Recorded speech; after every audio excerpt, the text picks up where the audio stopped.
Good morning. I'm Ward 1 Councilmember Brianne Nadeau, the Chair of the Committee on Public Works and Operations. Today is Thursday, April 30th, 2026, and I'm calling to order this budget oversight hearing of the committee. We are holding this hearing in room 500 of the John A. Wilson Building, as well as over the Zoom platform. The time is 9:40 a.m. Today's hearing covers the fiscal year 2027 budget for the Department of Public Works. DPW handles a variety of critical functions that truly help keep our city safe and beautiful, not to mention clean, orderly, and environmentally responsible. And they do it within our locally accountable, largely locally funded home rule government. It's been genuinely exciting chairing DPW's Oversight Committee for the last 3 years. We've consistently had enthusiastic guidance and sometimes exasperated feedback from residents across the district, as well as the thoughtful collaboration of former Director Spriggs, current Interim Director Crispino, and their staff. We've made real progress on helping the agency update its systems and improve the reliability of core services like solid waste collection, street sweeping, and parking enforcement. For example, we've helped the agency deploy license plate recognition tech and focus towing and booting on the most egregious drivers. We've also partnered to bring long-needed amenities like public restrooms access and composting to an ever-increasing share of our residents and visitors. Over 12,000 households enjoy curbside compost pickup alone. Along the way, I like to think we've helped make work more fulfilling and rational for the agency's more than 1,500 hardworking staff, and we still have most of the year together to keep building on our shared successes. In her proposed budget for DPW, it appears the mayor has mostly avoided making drastic cuts. She's proposing to increase the agency's operating budget by 0.1% next year, though given rising costs, that effectively amounts to a modest decrease in the agency's overall resources. Today, I want to hear from the director and agency fiscal officer about some specific changes in the proposed budget and how residents can expect them to affect some of our shared priorities. I also hope to get feedback on a common sense revenue proposal that I think can help the agency work more effectively and align with municipal best practices across the country.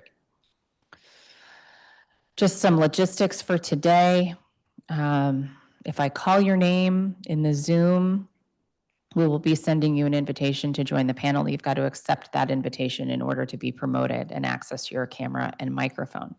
If you're testifying in person, when I call your name, please come sit at the witness table in front of me. Witnesses testifying on behalf of an organization will have 5 minutes to provide oral testimony, and all other witnesses will have 3 minutes. For any technical assistance, please, in the Zoom, please contact any staff labeled as committee staff for assistance. Okay. Our first panel includes Eve Hamilton, co-chair of the Zero Waste Committee, the Sierra Club DC, Susan Shore, co-chair of the Zero Waste Committee, Sierra Club DC, Maritza Mendoza, Environmental Justice Manager, Empower DC, and Jeremy Brzezowski, founder and CEO, Agricity and Compost Cap.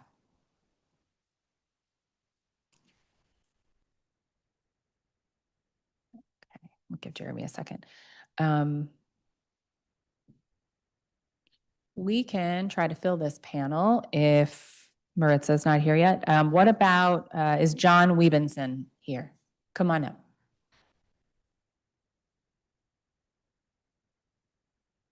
Good morning, everybody. When you're ready, have you decided who's going first? Okay, go ahead. When you're ready, you may begin. Good morning, Chair Nadeau, and thank you for the opportunity to testify today. My name is Eve Hamilton. I'm here on behalf of the Sierra Club DC chapter. We are proud members of the Fair Budget Coalition and represent thousands of DC residents who care deeply about the district's environmental future. I want to start with a simple framing point. If the district is serious about achieving its goal of diverting 80% of waste from landfill and incineration, then the budget should reflect a shift in investment away from disposal and towards waste reduction, reuse, recycling, and composting. But that shift is not clearly reflected in this budget. While the overall DPW budget appears flat, or as you say, slightly reduced, the details suggest that we may be maintaining or even increasing investment in waste collection and disposal while restructuring and potentially reducing funding for diversion programs. That raises real concerns about whether we are on track to meet our zero waste commitments. Let me highlight 3 areas. First, waste diversion. The budget reflects a restructuring of the Office of Waste Diversion What appears at first glance to be a 6.7 million allocation is actually offset by a reduction in the prior line item from about 8.8 million to down to 1.2 million, and a decrease in staff from 32 to 23 positions, as we read it. So overall, this appears to be a reduction, but it's not clear how that translates to actual program funding. We're particularly interested in understanding how the curbside composting program is funded, whether it will expand, and to how many households, if so. How many smart bins and farmers market drop-off sites will be supported, and what funding is available for outreach and compliance, especially to roll out composting requirements for multifamily buildings and businesses as required by district law. We also understand that DPW has convened a working group to assess what is needed to expand these requirements, and that's very encouraging. But as these requirements are already in law, the key question we have is when will we see implementation, and how does this budget support that? Second, solid waste operations. The Solid Waste Management Administration is proposed to increase modestly to about $96.6 million. Under that top line increase, however, there are shifts within the program, and it's not clear to us how those changes affect overall operational capacity. And that matters because these operations, collection, transfer, and disposal, are foundational to achieving the district's zero waste goals. If system capacity and reliability aren't aligned with diversion programs, then those programs simply can't succeed at scale. So this isn't just about whether funding goes up or down, it's about whether the system as a whole is being structured to reduce waste over time.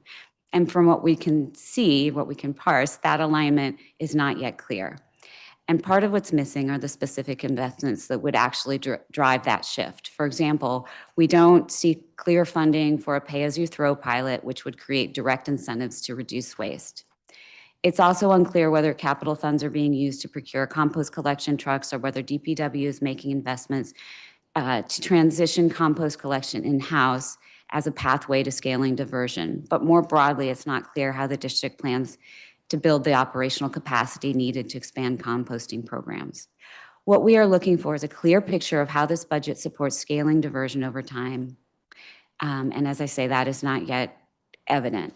Third, the solid waste disposal fee fund. We're concerned about the proposed $2.76 million sweep from this fund, which is specifically intended to support the operation and maintenance of the district's waste system. We'd like to understand what services or maintenance will be affected, whether transfer station operations will be impacted, and how DPW plans to maintain system reliability with reduced dedicated funding. Finally, stepping back, one of the biggest challenges in reviewing this budget is simply understanding it. Between the restructuring of the Office of Waste Diversion, shifts within solid waste operations, and the proposed sweep of dedicated funds, it's difficult to determine how resources are actually being allocated across the system. So we're asking for greater clarity, particularly where diversion programs are funded in the new structure, and what the net impact of these changes is on the district's ability to reduce waste. The district has made important progress on waste diversion and planning for modernizing its waste systems, but meeting our zero waste goals will require more than planning. It will require clear investment, clear accountability, and a budget that aligns with the direction we've already set in law. Thank you very much. I look forward to answering any questions and to receiving some clarifications to our questions today and in our more comprehensive written testimony. Thank you. Go ahead, Susan. Councilmember Nadeau, thank you for the opportunity to testify at this DPW budget hearing. I wanted to take this opportunity to thank you for your leadership over the past 4 years in moving the district towards zero waste and for being the sponsor of the district bottle bill. My name is Susan Shore. I co-chair the Zero Waste Committee for the Sierra Club DC chapter along with Eve Hamilton. Budgets are statements of priorities, and the mayor's proposed fiscal year 27 budget appears to prioritize business as usual instead of our transition to zero waste. The district has a long-established goal to achieve 80% waste diversion from landfill and incineration, supported by both DC law and the Zero Waste DC Plan. DPW is responsible for implementing 24 zero waste DC Plan actions by 2028. How many of these actions will be funded in the fiscal year 27 budget? What other investments in zero waste measures are included in the budget? As the Zero Waste DC Plan explains, reducing solid waste generation will decrease DPW's costs in collecting and hauling materials while generating revenue from the sale of recovered materials. a curbside compost collection program for all 110,000 households served by DPW will reduce solid waste. How many households will receive curbside compost collection under the fiscal year 27 budget? DPW can implement several zero waste DC plan actions in the absence of funding. Under Action 14, DPW should have developed back in 2025 an ordinance to require universal composting by businesses, government agencies, and multifamily housing. We're not aware of this regulation. The regulation will put into practice the universal composting requirements of the DC Code. We request this committee to hold DPW accountable for promulgating such regulations and urge them to require compost collection in rat-safe bins and incentivize local processing through the tax credits called for in Action 32. This will keep compostable materials out of landfills and incinerators, save on trash and hauling costs, and reduce the rat population. We also encourage council to analyze whether investing in rat-safe public trash bins, as one recently introduced bill proposes, will be as effective as implementing universal composting in line with these proposed regulations and the DC Code. We also urge the Office of Waste Diversion to share its expertise on educating the public on how to properly source separate food with its fellow government agencies, especially DGS, and the Department of Corrections. The district needs to do more to prioritize waste reduction, including running the Save As You Throw pilot that Eve referred to. I used to live in a Save As You Throw jurisdiction. It incentivizes people to reuse and repair, compost, and recycle more, but it requires government to make it easy for the public to do these things. That means investing in zero waste programs and facilities. Let's start those investments now to enjoy a greener, cleaner district that will also save the government money in the long term. Thank you again, Councilmember Nadeau, for this opportunity to testify. Thank you so much. Mr. Weavenson. Good morning, Chairperson Nadeau, members of the committee and staff. My name is John Weavenson, Vice President of Operations for the Georgetown bid, and I'm here to testify on behalf of the bid. Our mission is to keep Georgetown clean, safe, accessible, and economically strong. And we've done a good job helping increase the visitors up to 13 million visitors last year alone. We appreciate the opportunity to talk about the FY 2027 budget for the Department of Public Works. The Georgetown bid has worked closely with DPW on a variety of issues. Today we will focus on 3 areas: trash compactors and public litter cans, the solid waste education and enforcement program, sweep inspectors, and creative partnerships. First, we have constructively worked with DPW for many years to proactively manage municipal waste and reduce rodent activity in public spaces. We support the bid council's recommendation to increase funding for replacement trash cans and trash compactors. Additional compactor capacity is essential. Our current 15-yard compactor does not have the capacity for the more than 100,000 bags that is annually collected by the Golden Triangle in Georgetown. A larger compactor would be allowed DPW to make fewer weekly runs and also give both bids more operational capacity when unexpected volume increases arise. We also strongly support the adoption of enclosed rodent-proof trash cans in high-density commercial areas. Over the past 5 years, the Georgetown bid has deployed 2 models in limited strategic locations, including the corner of Wisconsin and N Street, the 1000 block of Thomas Jefferson near the C&O Canal, the 1000 block of Wisconsin Avenue near the C&O Canal, Fish Market Square, and the 1400 block of Wisconsin Avenue. Both trash receptacle models eliminate rodent access to trash, which have contributed to major reductions of rodent activity in former hotspots. But managing the rodent activity involves a holistic solution, so more cans are needed. Second, we asked the council to increase funding to the sweep inspectors to ensure coverage during nights and weekends when the majority of solid waste violations occur. Recently, limited staff during these hours has made it more difficult to enforce violations, as evidence often disappears from before citations when it can be issued. Our sweep inspector, Octavia French, has been excellent helping us work through these issues, but often the issues are compounded over the weekends.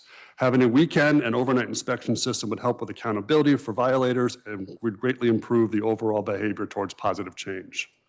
Finally, we encourage DPW to explore creative city bid partnerships, such as those modeled using the Reimbursable Maintenance Agreement, or RMA. We have successfully worked with DDOT over the last decade under the Public Space Maintenance Contracting Authorization Act of 2014. This tool allows DDOT to contract with bids to deliver services more quickly and more cost effectively. For example, our RMA with DDOT has enabled brick repairs throughout Georgetown. Whereas it takes DDOT several months to respond to sidewalk repairs, the Georgetown bid generally addresses these needs within 48 hours. A similar approach with DPW could allow the bid to assist with services such as graffiti removal and snow management, leveraging our staff and daily presence to identify and address issues in real time. We have a strong relationship with DPW and look forward to continuing this collaboration. We respectively ask the committee and the full council to provide DPW with the resources and flexibility needed to carry out the critical work it does across the district. Thank you for the opportunity to testify. I'm happy to answer any questions. Thank you. Good morning, Chairperson Nadeau, members of the committee and staff, and everyone here and in person. We're streaming at home or at work. My name is Jeremy Brusowski, and for the past 16 years, I've been operating a grisity and compost cab. We're a sustainability company based here in the nation's capital. I've been appearing before this committee and its predecessors for more than a decade, advocating for composting as a fundamental piece of our city's larger commitment to both the environment and the community. As I prepared my testimony for this morning, I couldn't help but look back at my notes from last year, and I am proud to say I am remarkably consistent. So here we go. I have 3 requests for this committee today. 1, double down on what's working. 2, rename the Office of Waste Diversion the Office of Zero Waste and give it teeth. And 3, fix procurement, for the love of God. Let's take these one at a time. First, invest in what's working. And what's working right now in the district is residential composting. A little context. When I started my company back in 2010, there was no such thing as residential composting in the district, except for a handful of community gardens and the occasional backyard enthusiast. Today, thanks in part to the leadership of this committee, district residents have more and better access to composting than ever, and other cities are looking to us as a model. So here's how we can double down. 1, more smart bins. There are currently 30 smart bins deployed across all 8 wards, and in the year plus since they launched, the uptake has been nothing short of remarkable. I want to give a shout out to Ashley Smith-Sabetti, who's our program manager at OWD, for her relentless commitment to making the most of the city's investment in this program. More than 8,000 people have signed up to access these bins, and we're now composting upwards of 30 tons per month of food scraps through this bin program, up from a deadlift, up from 0 at the beginning of last year. It's a win we as a city can hang our hats on and proof positive of what is possible and what the demand is in the community. We urge this committee to urge the mayor to be more ambitious over time, triple the number of smart bins, and you can create 24/7 access to composting within a short walk of just about every DC resident. More markets. The market program's success since 2017, and I was there with Councilwoman Shea and Mayor Bowser and then DPW Director Shorter the day that this program launched at Eastern Market. That program's success is what has laid the groundwork for the success of the smart bins and the curbside program. We're in 14 locations this season, accepting food scraps and, perhaps more important, creating touch points for the community. Around 6,000 people drop off 20 tons of food scraps through these markets each month. And since the program's inception, we've welcomed nearly 900,000 visitors to our tents and diverted nearly 6 million pounds of food scraps. To our knowledge, it's the 2nd largest program of its kind in the US, trailing only New York. And now I'd like to ask everyone to imagine, what if we expanded that effort at Market to include battery recycling too? More curbside. In 2023, when the district was ready to launch a curbside composting pilot, we teamed with our friends at Compost Crew, who you'll hear from later, working together for the city to ensure the program's success. Now serving 12,000 households, the curbside program is slated to grow to 60,000 households by the fiscal 2030 under the terms of our contract that began earlier this year. We love that goal. More than half of DPW served homes composting within 5 years is a solid goal that we can be proud of. But we won't get there if we don't make progress each year. Our understanding is that the current budget calls for holding the program flat for the coming year instead of increasing it to 15,000 households as planned. Curbside is working. It may be the single most popular program the city operates in terms of customer satisfaction, and it diverts around 100 tons per month from landfill. So let's find it the funds it needs to grow and keep us on track to hit the more ambitious goals. Secondly, let's rename the Office of Waste Diversion the Office of Zero Waste, and let's give it teeth. I know this may sound like a subtle difference, but it's not. Diversion is about shifting material from one pile to another. It's not a solution, it's a stopgap. Zero waste is about building a healthier, more sustainable community. The district and its citizens deserve this sort of leadership, and perhaps more important, that leadership needs to be able to coordinate the efforts to marshal the resources across the district government so that we can all accomplish our shared goals. And finally, and this is only, all of these other things are only possible if we fix procurement. I know this is a DPW budget oversight hearing, but the Department of General Services is under your purview too, and I'd be remiss if I didn't bring up the shenanigans currently happening over at DGS with an active procurement for composting services. This is the contract that's going to make composting happen, or not, at every DC public school, every district government building, and every DPR park for the next 5 years. The process has been nothing short of a train wreck, and what seems like a weird joke. At 8 p.m. last night, and I kid you not, we received notice that DGS sought, and then the DSLBD granted a CBE waiver, enabling whoever wins the contract to operate it for the next 5 years without any participation from a single DC business. Because, wait for it, they claimed there wasn't a vendor with a CBE who could handle the work. So I would point to the, I don't know, call it 150 tons a month that we put our hands on and move through the district's government, to the good folks at DGS and DSLBD. We got to get it together. I'll include details for your convenience in my written testimony. I know we spend a lot of time lamenting tight budgets, robbing Peter to pay Paul, and jockeying money around. And I know procurement isn't a sexy issue, but it should be. If we fix the district's procurement apparatus, you will see improvements in services and lower costs across every single district agency. But without it, we are going to be stuck. Thank you for your time. And of course, I'm happy to answer any questions.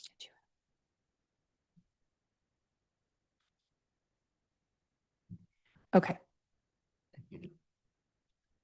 Yeah. So thank you all for your testimony. All right, Mr. Brzezowski, you're still vibing here, so let's keep it going. Yeah, I'm feeling it. Let's do it.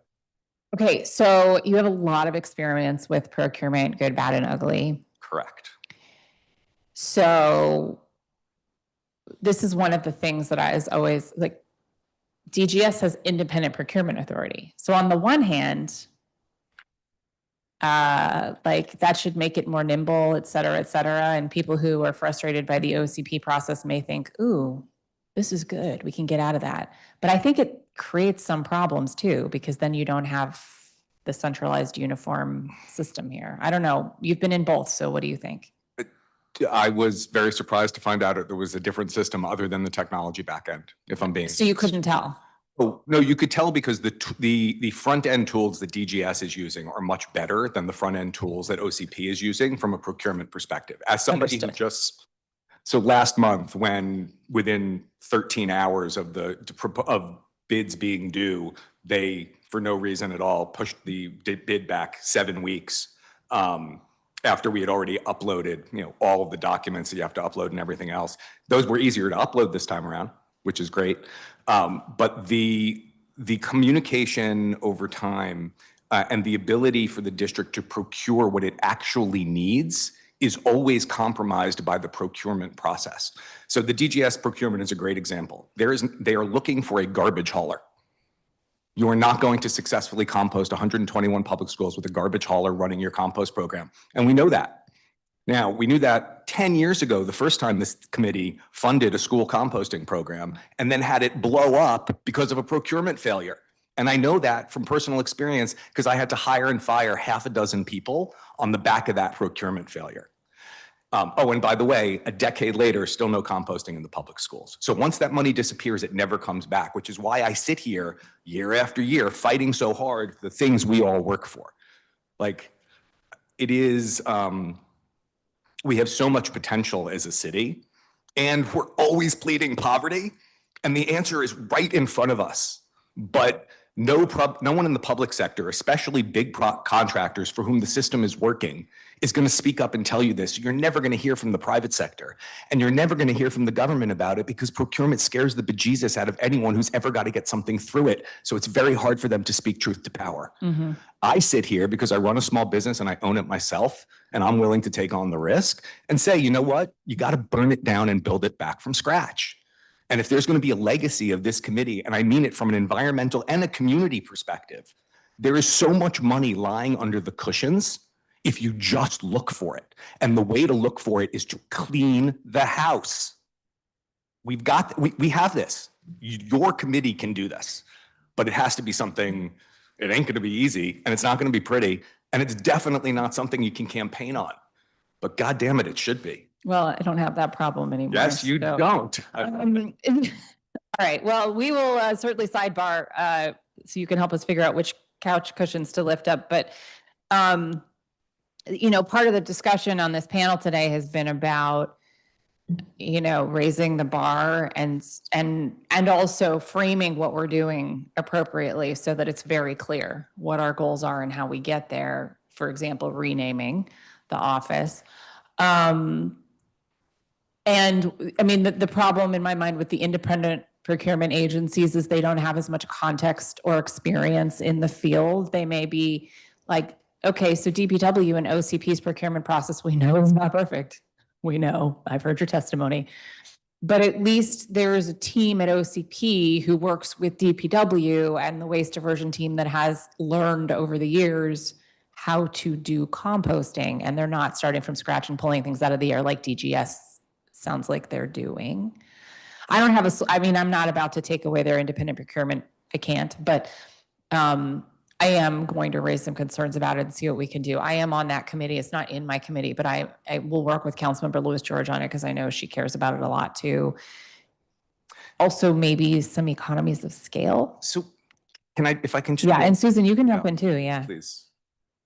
So I testified in the DGS budget oversight hearing Thank you. on Monday morning about composting in public schools. So delighted to learn here that they're considering a contract to provide composting in all public schools, because that is not the feedback that was given in the performance oversight hearing. When we explained that under the DC code, universal composting by everyone, I mean, if we want to look at a new vision, universal composting by all residents, businesses, government agencies is now our law once DPW instituted its curbside compost program. That was the trigger to set that off. So we're delighted to hear that they're considering a contract to provide composting in all public schools. They currently provide composting, they said back at the performance oversight hearing, in 5 or 6 schools. I would have thought with such a small number of schools that you would know whether it was 5 or 6, but it's 5 or 6, according to their testimony.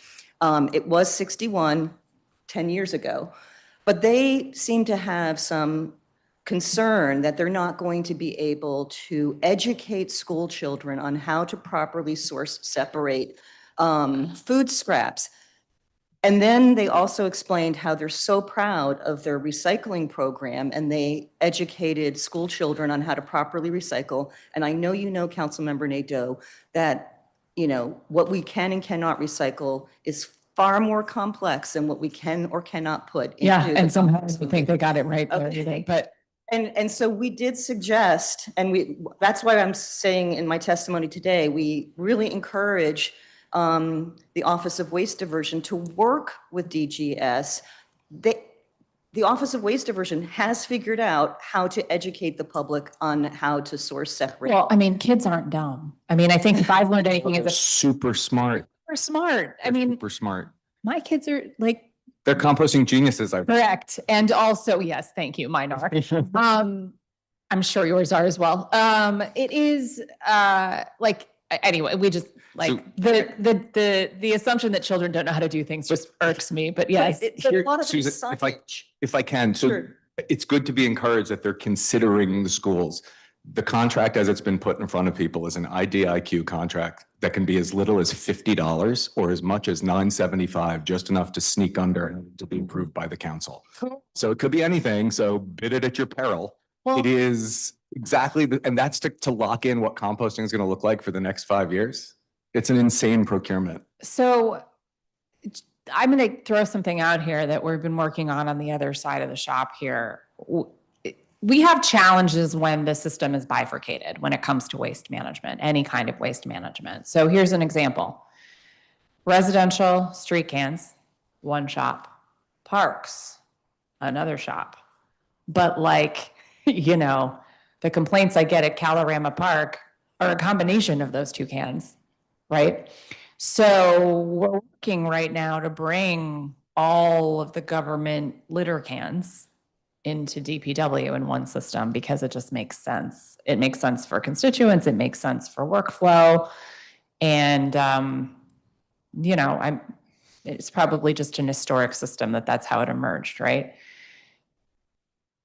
Yeah, I just think we got to do that with all of our systems. I mean, to have DGS running government-owned buildings for compost, for organics, is just going to put us in the same situation we've been in for a really long time with litter cans, which is one that doesn't really work and doesn't have the right context. So maybe if it's not too far down, if the train hasn't gone too far out of the station, we could figure something out here in this budget. But maybe we just move it over here. I have to believe that DPW either has the expertise or can find contractors who have the expertise to do the schools again. Can I tell you a happy story that tells you why it should be why this needs to be part of the Office of Waste Diversion, why it needs to be part of their mandate? Yeah, but I don't know what I'm going to do if you give me a happy story. It's just a happy story. So, a woman, a user of one of the smart bins, dropped a ring in the smart bin. Oh, God. It happens, right? Yeah. The likelihood of her getting that ring back approaches zero. But what did she do? She called 311. Someone at 311 called over to DPW. Someone at DPW found, because 311 worked the way it was supposed to work, found the right person at DPW. DPW gets our team on the phone who's tasked with collecting the bins. It just so happens that that bin hadn't been tipped yet into the bigger truck and taken to the facility. My guys put it on a chart, dumped it out, dug through all of this, a 64-gallon bin, and found this woman's ring. And it only happened because our managers at OWD had a great relationship with our people who were tasked with actually doing the work. And the system worked exactly the way it should. And everyone went home happy. So I put that out there, not just because I'm proud of my team, and I am, and not just because I'm grateful to OWD, and I am, but because I live here and I work here and I raise 4 kids here and all the things. And I want the city to be great. And we have it in us if we want it. Mm-hmm. Yeah, so I just wanted to finish what I was trying to say earlier, which is to give DPW credit for the great work that they have done in educating the public on how to properly source, separate compostable materials. They've developed signage that's on all the smart bins, that's in the flyers that they sent to participants in the curbside collection program, et cetera. So while we move towards, your vision of having all of these services provided by DPW, for now, if they could, work with DGS, which clearly needs some help in this area, they have the expertise, and we think that they should, be called upon to share their expertise. And I would support what you were saying earlier, that we don't want just a trash hauler, because this education component is so important. So totally agree there. Thank you. Absolutely. Where are we in the process of the schools contract? I know DGS doesn't know about it apparently, but where? Well, it's under, ostensibly it would occur under this IDIQ contract. The bids were initially due, forgive me, my dates might be wrong. They were originally due in mid-March. It got pushed to the 1st of April, then it got pushed to the middle of April. Then within 12 hours of it being due, it got pushed 7 weeks. And then I believe it's 10 days, which is the required notice, exactly 10 days after they withdrew the bid final day, which was 10 days ago. Last night, they dropped an addendum saying that they've reclassified the way the contract is being procured as an open contract with no CBE requirement. So, and it's due sometime in early June. I want to say June 7th. Okay. Based on our experience, there's no evidence that they would be able to actually change it into a usable procurement in that time. If given the right pressure, they might be convinced to blow it up, start from scratch and reprocure, which would be the right solution. Duly noted. Okay. We have not forgotten about you, Mr. Weavenson. Thank you for participating in this lively discussion. The bid has been a leader in waste management. And so I thank you for that. And I also thank you for not asking me about the historic Stanley cans. But let's talk about the illegal dumping. Okay, so you're collecting in your containers for a couple of bids? Yeah. Yeah, so we have a contract provided by DPW. We obviously manage all the public space in Georgetown. We empty about 160 cans. And then everything else we find, because people will dump stuff all over alleys, streets.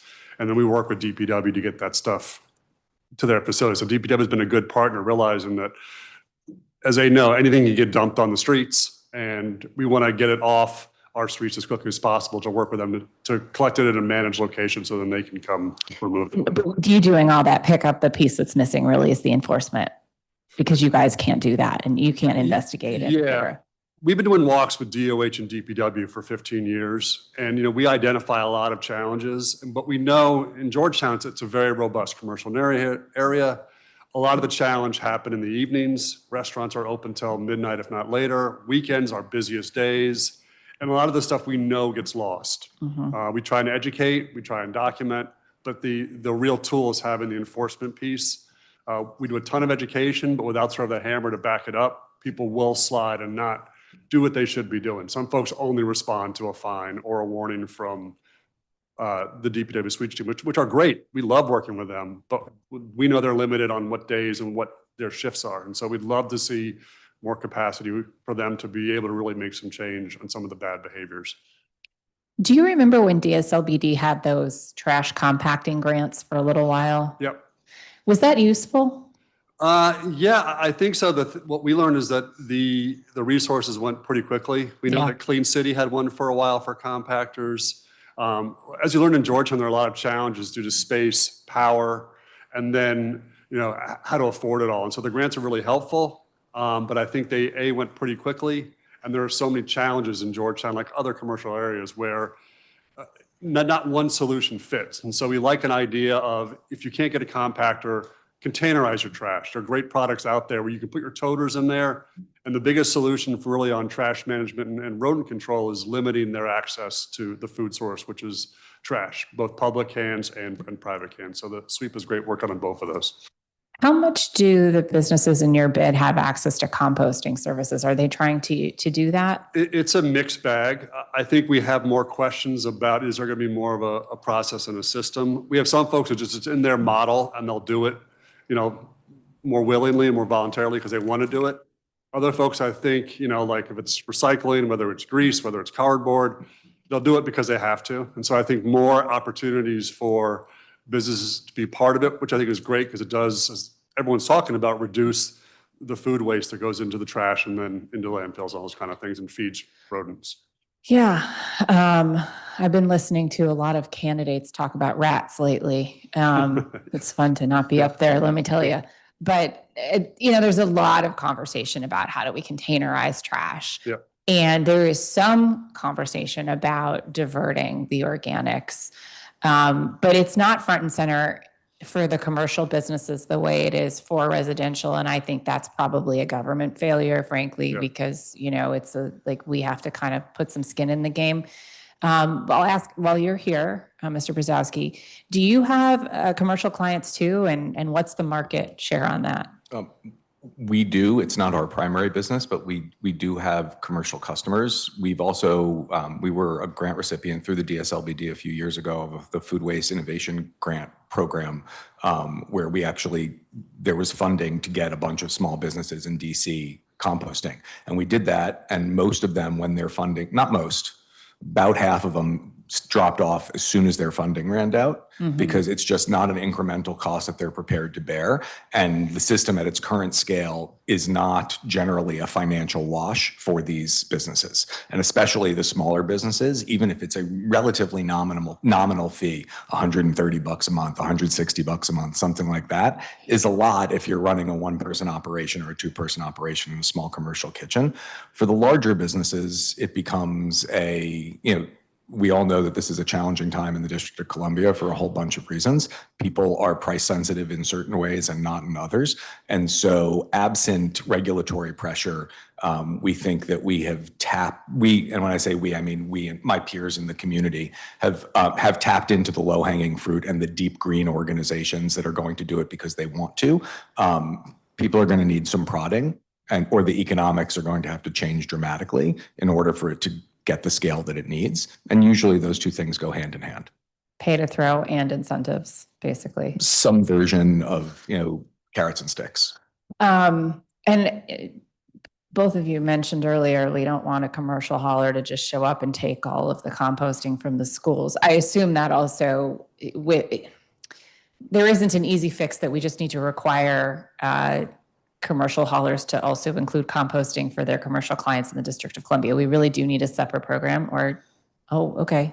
What do you think? I think, one of the things that's interesting about Washington is the nature of our free market system here. Yeah. And while it's, I don't always relish the competition, one of the things, it came about in part, it has there's a longstanding racial component to it. It is almost an equity issue. The fact that a guy with a truck can own his own business and operate in the District of Columbia is not something that you can do in every jurisdiction, and it's actually an important thing that we have that. All of that said, it is the skill set in terms of getting a system up and running and the skill set required to pick stuff up and take it somewhere are not necessarily the same skill set. So I believe that over time, anybody any hauler who wants to expand their business is going to eventually come to organics, and then they'll eventually discover that their trucks are going to leak that they use for trash and recycling are not going to work for composting, and they're going to have to invest in different equipment. And some of them will decide to do it and some of them won't. But composting is coming. The only question is, what's it going to look like and who's going to benefit? And it should look like it's community focused, and the benefit should accrue to the people of the District of Columbia. Okay. Final question, I think. Why do people like the compost bins so much? I've had 4 stolen. What is that about? Maybe it's a me thing. I don't know. What's so cool about them? So sadly, it speaks to some of our city's other problems. They are airtight, largely. They are sturdy, largely. And therefore, if you are living on or around the street, you find them very useful. If you have a construction site or a basement of an apartment building and you're looking for a bucket and it's sitting there on the street, it's kind of easy to take. And, I think they've done a good enough job, if I'm being honest. The folks who did the branding around the new compost program did a good enough job that they're kind of cool. And so I think people do like them. But like everything else, these things are all tied together. I had 1 drum and 2 orange ones stolen, and then I got a bike lock. So. And now you're good? Well, they relocated us to the front, and it's been okay for the past couple of weeks, but I'll keep you posted. Yeah, please do. It's I feel like I'm going to get added to a list or something. The bins keep going. I'm already on a list. All right. Did I miss anything? Okay. Thank you all very much. Thank you very much. Okay.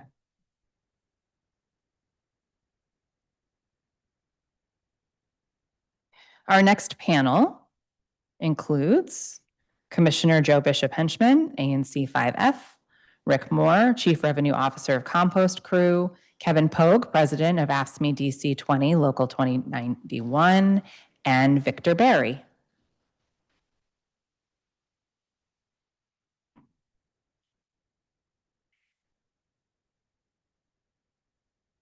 Excellent. All right, we'll go in the order that I called you just so we can keep track. Go ahead, Commissioner. Good morning, and thank you, Chair Nadeau. My name is Joe Bishop Henchman, and I'm Chair of ANC 5F in Eckington and Edgewood. And I'm here to talk today about restrooms, rats, and responsibility. On restrooms, this committee has championed the Throne Restrooms pilot project to begin addressing DC having just 1 public restroom per every 10,000 people, far below comparable cities, and putting a heavy burden on the business community to provide this literal necessity. Our Throne unit in Alethea Tanner Park is essential for activating events at the park there, serving the users on the adjacent Metropolitan Branch Trail, and the cost, while not zero, is modest compared with what it would take to build and staff restrooms or to have nothing and leave it to the nearby businesses and the nearby bushes to serve this need. I want to thank the committee and you in particular for championing this pilot and ensuring and seeing us through the sudden closures that we had during the budget situation last year. We hope that this pilot expands or at minimum continues with the location of Alethea Tanner Park and on a more firm basis to prevent the interruption in service that happened last year from happening again.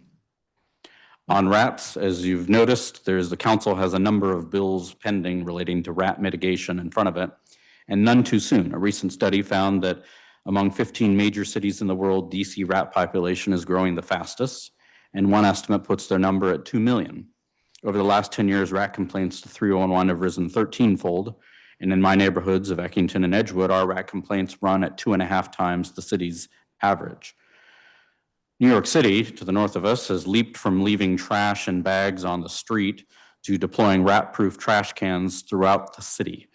This compares to our current open-top rat buffet Stanley litter cans that we parsimoniously resist deploying outside of downtown and outside of the bids. We hope the budget will take the best ideas from the various rat-related bills in front of DPW, including beginning to replace the litter cans with Big Bellies or Metro stores or comparable things, a dashboard showing and hopefully incentivizing citywide rat abatement efforts, because treating one lot on a street just shifts the problem. It doesn't solve it. And please, please, please add an ANC notification and great weight requirement for removal of public litter cans. We ANCs continue to find out about litter can removals from residents after they are already gone, rather than from the agency as part of a deliberative process. And although deployment in residential areas is now allowed by law, our great weight requests on this are not being honored. We're doing our part in Eckington. 2 different groups do community trash pickups every month, and we in the ANC have worked with apartment managements and businesses to expand the scope of what they have responsibility for. But we need the city to do its part, and better litter cans and an agency goal of a clean city will do a big part in that.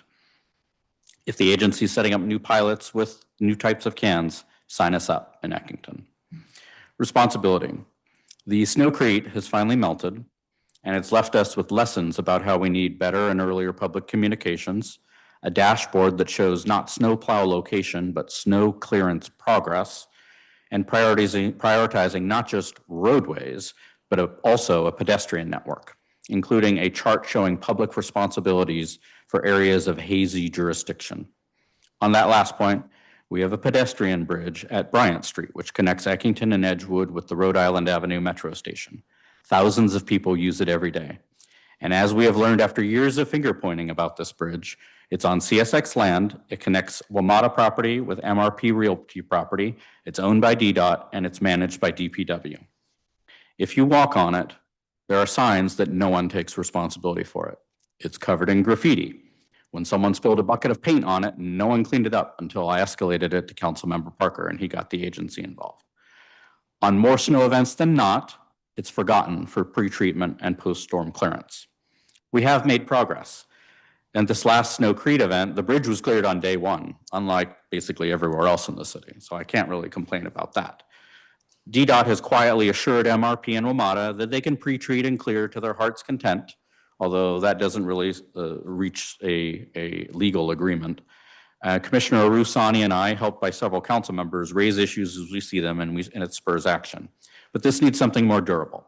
What we need is a formal memorandum of understanding about the bridge from all these parties, formally authorizing all of these activities. I've submitted written resolutions by ANC 5F on all of these matters, and I'm grateful for the opportunity to testify today. Thank you. Thank you very much for your testimony. Good morning, Chairwoman Nadeau and members of the Committee on Public Works and Operations. My name is Rick Moore. I'm an officer at Compost Crew and a resident of the District of Columbia. Compost Crew is the Washington Metropolitan Region's largest provider of composting services. Thank you for the opportunity to testify today about the fiscal year 2027 budget for the Department of Public Works. The district's curbside composting program began as a pilot program in August of 2023 and has since grown into one of the district's most successful and well-regarded public services. Under the leadership of Mayor Bowser and in close partnership with DPW, Compost Crew has played a key role in implementing and expanding the program to meet strong and growing demand. The results speak for themselves. According to DPW's own customer survey, 97% of participants report being satisfied or very satisfied with the service. 98% would recommend the program to others. In addition, we are consistently delivering an on-time pickup rate of well over 99%. The district's curbside composting program currently serves approximately 12,000 households, up from 9,000 last fiscal year. And under our recently improved contract, the program is eligible to expand to 15,000 households in fiscal year 2027 and to grow to 60,000 households by 2030.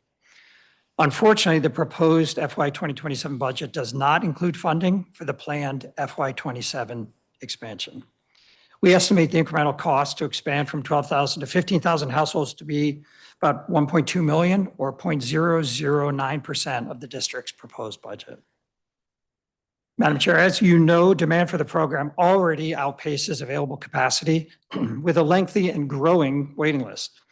Without the additional 3,000 households anticipated for FY27, we estimate over 700,000 pounds of food waste that would have been composted will end up in a landfill. Further, the FY27 budget proposal flat funds the curbside composting program at a time when DPW is beginning consideration of how it eventually expands the program to all 105,000 residential households in the district. And to that end, DPW recently issued a market survey to better understand the local capacity to support such growth. To be sure, this is an ambitious and exciting goal, and further underscores why the program's incremental growth should not be paused or delayed in FY27. Finally, we also encourage the committee to consider the importance of developing a unified and efficient program for all district composting. As mentioned before, earlier this year, the Department of General Services issued a solicitation, which is still ongoing, to perform composting services for certain district-owned facilities, including schools and parks. We believe that the executive and the council should give serious consideration to consolidating all district composting efforts into a single coordinated program.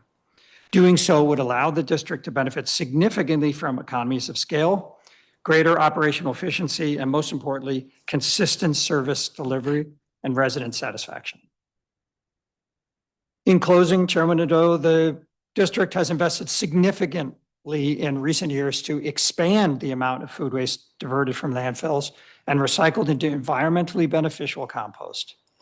It is clear these efforts are paying dividends, as evidenced by a long waiting list and the fact that other district agencies beyond DPW also see the value and popularity of food waste recycling. Now is not the time to hit pause, but rather to go forward, ensuring that more district households can participate and reap the benefits of this program. This is why we urge the committee to restore funding for the planned expansion from 12,000 to 15,000 households in its FY27 budget report and recommendations to the full DC Council. Thank you for the opportunity to testify. Happy to answer any questions. Thank you. Thank you very much, Mr. Pogue. Good morning, Councilmember Nadeau and Council staff. My name is Kevin Pogue, and I serve as president of ASME Local 2091. We represent the essential individuals who serve as the physical heartbeat of this city, the technicians, the sanitation workers, and frontline staff at the Department of Public Works. We are testifying today because the FY 2026 and revised FY 2027 budget must do more than simply balance the books. They must protect the human beings who keep our neighborhoods functioning. For too long, DPW has been forced to operate under the mantra of doing more with less. The current hiring freeze has transformed a difficult job into an impossible one. Constant understaffing leads to both physical and mental exhaustion. Our members are covering routes and responsibilities left vacant by missing colleagues, pushing them to the breaking point that endangers their well-being. We urge the committee to reject any proposed cuts to vacant positions. These vacancies are not just entries on a spreadsheet. They represent the relief our current workers desperately need to reduce overtime costs and eliminate burnout. As we look ahead to the revised FY 2027 budget, we must address the affordability gap. Our members are being priced out of the district that they serve. We need a commitment to keep wages competitive with the soaring costs of housing and healthcare. The district cannot afford to lose seasoned, skilled union labor surrounding jurisdictions. We call the retention incentives that reward loyalty and keep our expertise within the district borders. With a physically demanding and aging workforce, we ask for a clear pathway to retirement and robust benefits that ensure our members can age with dignity. Our members need job security, not the constant threat of being phased out due to budgetary shifts, and fixing the broken bridge of training and employment. A budget is a statement of priorities. Currently, we see a troubling trend where district programs are failing to provide a future for our people. We are witnessing instances where programs let people go rather than offering them permanent homes. We must stop treating workers as temporary solutions. The budget should prioritize internal training and professional development. Our current workforce should have the first opportunity to advance their careers through district funding, certifications, and skills training, ensuring a path for growth rather than stagnation. In closing, Local 2091 stands in total solidarity with AFSCME Council 20. When we talk about budget add backs and markups, we are discussing the difference between a thriving workforce and a demoralized one. We are not merely asking for figures on the spreadsheet. We are asking for an investment in the people who make the district a world-class city. We look forward to working with you to ensure that the final budget supports working families, job security, and the professional growth of Local 2091. Thank you.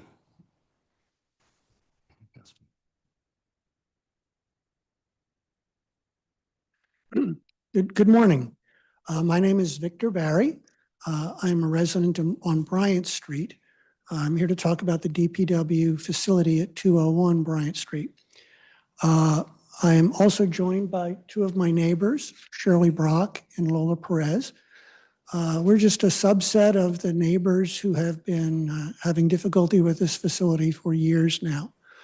I'm going to go a little bit out of order here, but to give you some background, the noise had gotten unbearable by 2024. And we, working with your office, Ms. Nadeau, and the ANCs, you guys facilitated a meeting with DPW. Number of neighbors showed up for that. It was a very cordial meeting. We support the work DPW does. It's important work. It's hard to do. I'm a fellow union member, retired. It's not about the employees. It's about the behavior at the facility.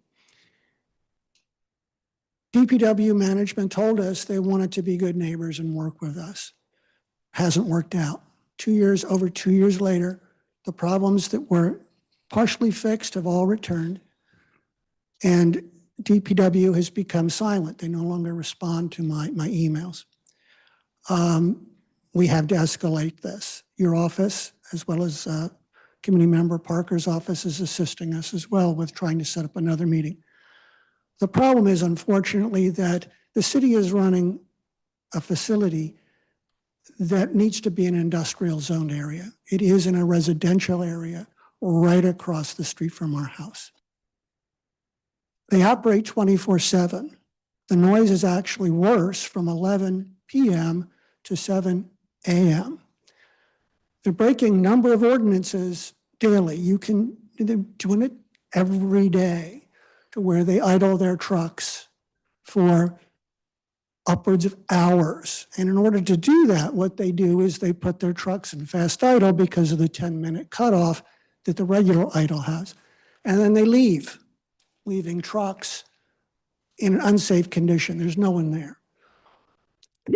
This is wasting diesel fuel. This is keeping us up at night. They come roaring in and out of the lots 24/7, which wakes us up. I sleep with a fan to try and mitigate this. They're so loud, they still wake me up on many days. And then I'm sitting there with them idling in the truck, which keeps me awake. This is affecting all of our health.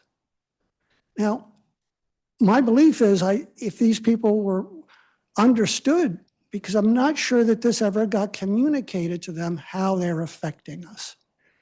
This facility is in blatant violation of numerous ordinances, the idling They break the noise ordinance 24/7, the 55 decibels at night.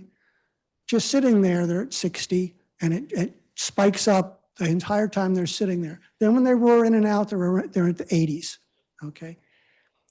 I'm sorry I've gone over time, but we worked with DPW to try and mitigate this. They have failed to mitigate. They had a power washer there where they were power washing their street sweepers during the day.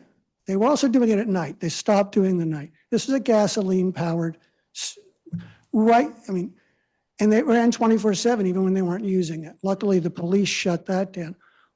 But DPW promised us they would relocate washing the street sweepers there. They did that, but it's back. Let's shift into questions and you Yes. can keep talking. So I remember, working together with you on this. I'm sorry that it hasn't resolved in the way that we all hoped it would. So is it mostly the washing of them that is so loud? No, the washing is minimal. Okay. I mean, in comparison, the problem with the washing is that it runs off into the street down into, and it's a pollution aspect from that. Yeah. If they actually would turn the street sweepers off while they spend 20 minutes hosing it down, we wouldn't have the noise. Oh, okay. But they just leave them idling while they're washing their trucks with the garden hose. And then it all runs into the street. Should they be doing that? No. Is that our biggest problem? No, it's the noise, the idling. It's in violation of the city ordinances. I know that the city council talked about this at great length before they passed the ordinance of 3 minutes. More than enough time. 20, 30 minutes regularly every shift, multiple dump trucks, street sweepers, beep, beep, beep. Street sweepers, 1 in the morning, come in sometimes and dump their loads into the dump trucks. It's behavior that could be easily fixed, but there is a certain level of arrogance or disrespect that I'm probably turning red. I mean, it affects my blood pressure. I mean, I'm old, I'm retired, if I'm monitoring my blood pressure and one of those trucks pulls up and it skyrockets. We tried to work with DPW to mitigate, but the problem is there is no mitigation. They are breaking ordinances, even if they stop the idling. They're too loud for a residential neighborhood. Now they have moved their trucks for weeks at a time to other facilities. So we know the city has industrial facilities to house these vehicles. They choose not to. I don't even think it would cost them any money to move these vehicles. They just like it. And unfortunately, because they're breaking the laws and they've become a public nuisance, I can't understand how it's allowed to continue. I mean, I assume also part of it is keeping them near the areas they're servicing, right? I have no idea. You'd have to ask DPW. Yeah. That's one of the challenges of operating DPW is with all of the vehicles being in one part of the city, it takes longer to service all of the other parts of the city. So there's no perfect solution, but let's work on let's start with the parts where the ordinances are being broken. I'm sorry. Let's start with the parts where the ordinances are being broken and we'll go from there. So we'll talk to the director about that today. Thank you so much. Mr. Polk, thank you for being with us today. I'm happy to keep working with you all, make sure that everybody's getting what they need. I do appreciate you, council member. You have always answered the phone for us and you've always been a friend to us. But may I add something, Yeah, please? sure. And this, because he is a fellow union. Yeah, Yeah. of course. There are 2 yards there. Yeah. There are 2 yards there. So there's a DPW yard and a DC water yard. Mm-hmm. So the DC water yard has dump trucks as well. And I do know that they do in that roadway and they will run the trucks. But yeah, there are 2 yards there. So it's not just a DPW. Right. Yes, ma'am. Mr. Barry, what about the DC water site? You know, we were trying to fight one battle at a time. The water department is also a problem. They're farther down the block from the residential neighbors, so they affect us less. They also do not operate 24/7 with the same regularity. I see. Now, the problem is that they do also cause problems for the neighborhood, but we just thought, let's start with the one that's killing us. Makes sense. Yep. Understood. Thank you so much. Mr. Moore, thank you for all your work in the city and for your testimony. Obviously, you heard our very robust conversation on the last panel. Could you give a little more detail on the kind of operation you're envisioning under the Office of Waste Diversion for a sort of a unified composting program? Yeah, received the opportunity you mentioned before, the role that commercial can play in the overall composting program. And I think what we're envisioning is the opportunity to sort of take advantage of a single strategy for the entire district that starts to incorporate not only residential, but also commercial, the schools, the parks and other government facilities. So really hoping that under a single leadership, it's really the idea of starting from a strategy that allows decisions that are being made in one portion of that overall program are benefiting and supporting the others. So that's really the focus behind that. And then obviously we talked about the operational efficiencies. You'll get the lessons learned by one doesn't have to be either figured out or shared by the other. It's part of that program. And so that would allow the advancement of it as the district has the goal to increase across the city. Thank you.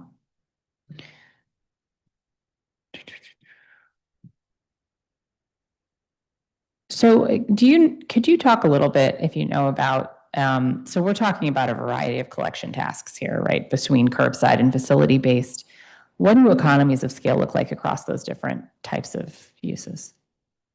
We could think about it maybe at the most straightforward level would be kind of route density. If you've got trucks going by locations, now sometimes depending on the pickups, you need different types of trucks, but there are the ability to maintain sort of a broader set of service along a single route. But you're also talking about sort of procurement advantages as you're buying materials, services, truck maintenance, other equipment, where a single program has a larger purchasing capacity. That'd be maybe another good example.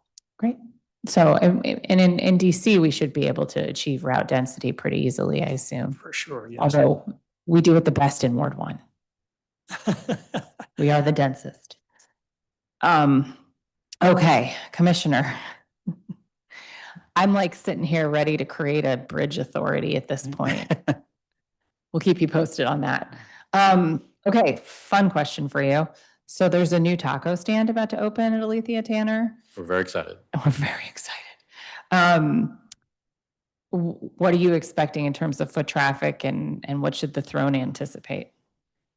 I think we'll continue to see significant usage. I think ours is the second or third busiest in the city. I think it's either DuPont or Archives that beats us, but everybody always forgets about Eckington, but 20002 is the #1 apartment building zip code in the country, beating all the Sunbelt cities.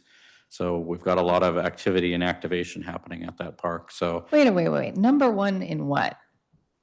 New apartments being built. Okay. Yeah. I got you. And so, we've got movie nights at the park. We've got lots of outside groups that do events. We have informal things. There's always a birthday or a quinceanera or a graduation celebration or something happening on the park benches there. And that restroom is vital because the closest one, I think, is at a cafe that's about 2 blocks west, and then at Bryant Street, which is maybe about 10 minutes north. So there's not a lot of options. Excellent. Of all the stakeholders with the bridge, who of them have been willing to come to the table for the MOU? MRP Realty, which is the apartment building just to the west, is eager for it because there's a lot of stuff they want to do, but they want the legal cover to be able to do it because they're already pre-treating, snow clearing, trash removing for their sizable lot to the west of it, which elsewhere in the budget we're about to create a TIF for, which we should do. So they're eager for it. WMATA, I think, is I've seen them kind of, they're responsible for clearing their station and the area around it, and they kind of edge into the bridge as far as they feel comfortable, and we should make them feel comfortable to go even further. DDOT is like, why do you keep coming to me about this bridge? We're fine with anything. If you need us to sign something, whatever. But it does need a catalyst to make all of this happen and bring all these people together. And I think DPW is the natural one to do that because they're going to end up with most of the responsibilities, I think, at the end of the day. Maybe the tips and opportunity. Okay. Thank you very much. Thank you so much to this panel. Appreciate you. Okay. We have one more in-person witness that has signed up, Nate Alex. But I do just want to do a last call if there's anybody else here in person who wants to testify before we switch to the virtual witnesses. Now is the time you can just come on up. Okay. When you're ready, just hit your button. The mic will turn red when you're ready. Push the button. There you go. All right. Good morning, Ms. Chairman and member of the committee. My name is Nate Alex. I am a trucking contractor who worked during the recent DPW snow operations. I'm also here representing approximately 115 trucking companies, subcontract companies that have been worked during the past snow operations. We performed the work under a prime contractors named District Logistics and Shaw Solutions. They are the main DPW's contractor for DC snow pushing and hauling. We showed up, mobilized quickly in completing the work as directed by DPW supervisors and also by DDOT supervisors. So our companies worked day and night for nearly 2 weeks during the recent storm operations to ensure that residents, emergency services, and workers across the district could move safely and freely. We operated under extreme conditions, committed our equipment and crews around the clock, and supported the city when it needed us the most. Despite that level and effort and dedication, many of us have still not received any kind of payments with these subcontractors. We have attempted to contact those prime contractors, District Logistics and Shaw Solutions, and also DPW. But in some cases, we have received no response at all. And it's been almost like 90 days now since the recent past storm has been arrived, basically. At the same time, based on our public available DC records, it's happened that those subcontractors have received millions of dollars and already paid by different purchase orders, PO orders to them. We have signed DPW work logs, documentation confirming the work performed. My company individual invoice is approximately $400,000. And the total unpaid amount across all the subcontractors are tens of millions of dollars. Additionally, based on our public available information we gathered, we understand that one of the individuals, which is the owners of District Logistics, is currently incarcerated and arrested due to his prior issue, not related to this case at all. While we're not making any conclusions that raise concerns about contractors' responsibility, operational continuity, and oversight. So we are a small business trucking company owners with dump trucks that do hauling and everything in DC. We perform the labor, fuel, and equipment in good faith to support the district during an emergency conditions. So we are respectfully requesting an immediate review of contractor payment compliance, oversight to ensure subcontractors are paid, consideration of holding or reviewing future payments until the subcontractor obligation are verified. So to freeze their account until, just to make sure we received our payment, basically. So this issue affects over 150 trucking companies. Basically, you can name 80% of trucks performed during DC snow emergencies. I'm the one who representing them, basically, in concerning this issue. And that would be all. Thank you very much for your time. Thank you so much. Okay, so just to clarify, it's your understanding that the prime contractors were paid? Yes, they got paid around 4.5 million for district logistics and 1.7 million for Shaw Solutions. So I talked to the DPW agent, his name is Sean Brooks. He told me those two companies are the last ones that did not get paid because of invoicing issues. So those are the two companies. They got paid some amount, but not the total. The total amount of the invoice that have been submitted is between 40 to 50 million dollars. Yeah. So those are the two companies that your colleagues subcontracted with? Exactly. Those two And did you companies. say 150 or 115? 115. Okay. And do you have any knowledge of when you believe Shaw Solutions and District Logistics Prime were paid? No, they don't respond any of our calls. They don't respond in any of our text and emails that we send, basically. Okay. And as subcontractors, do you have any sort of arrangement directly with the DC government? No, we don't. We Okay. work under them. Okay. Yeah. I don't know exactly what to do with this one because it is at this point outside the government's jurisdiction, but we want to help. So we will follow up with you, make sure that we have all your contact info. I know you submitted written testimony, so we should have your contact info. Okay. I don't want to like guess at what we think we should do next, so I won't say anything else, but happy to work through this with you. And we are just requesting DPW just to hold the amount they will be paid to them and just make an arrangement so every subcontractor actually got paid. Okay. I mean, that's the only thing we're requesting at the So moment. that I think would happen under the Office of Contracts and Procurement, which is also in our committee. So we're happy to work with you on Thank that. you. Okay. And we want to make sure that everybody who helped us out gets paid. Definitely, definitely. Thank you very much. Of course. I Thank you appreciate for it. taking the Thank time to testify today. Thank you. Thank Of course. you. Okay, we're going to now turn to our virtual witnesses.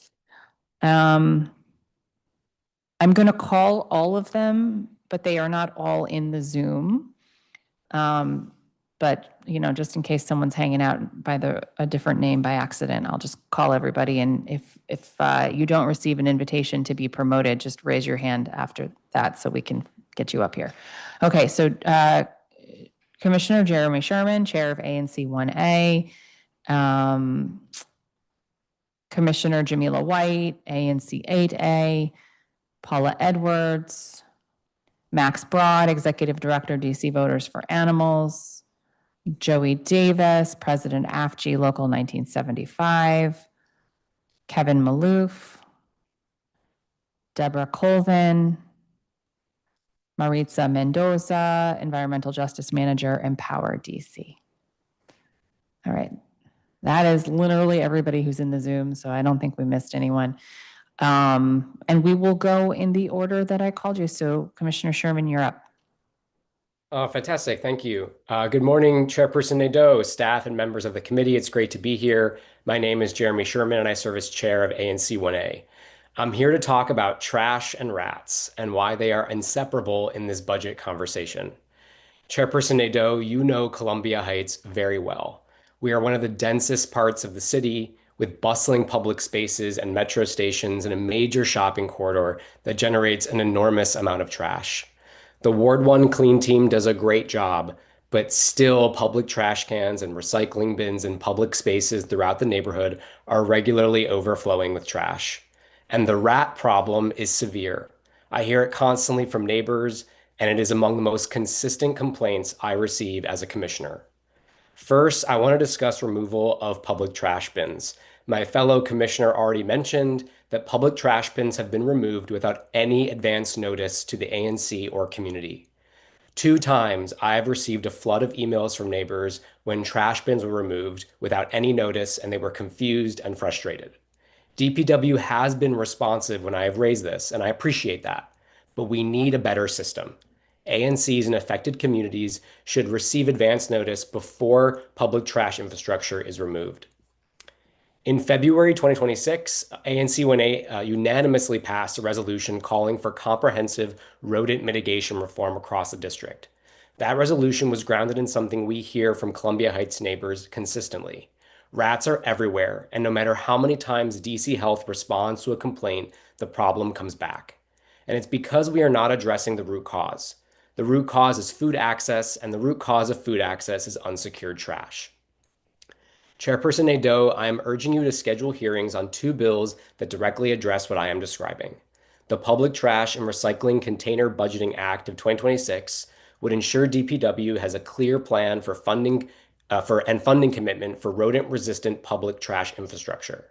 The Rodent Abatement Through Smart Solutions Act, the RATS Act, targets the root driver of rodent activity by improving trash infrastructure, including block-by-block bin replacement and rodent-resistant public litter containers. We need full funding and implementation of the Clean Collections Act, which went into effect in March 2025 and sets minimum trash capacity standards for multifamily properties, but still lacks the funding and enforcement infrastructure to be effective. The ANC1A resolution that we transmitted specifically calls for mandatory containerization across the district, and for good reason. We have made amazing progress on composting, and that is important. But we have to be honest that we will never fully eliminate food waste from our trash bins, and we need to come at that problem from all angles. That means better bin infrastructure for single-family homes and public spaces. New York City recently expanded mandatory containerization to all 5 boroughs and has seen measurable reductions in rat activity as a result. The FY27 budget should include pilot funding for rodent-resistant trash bins.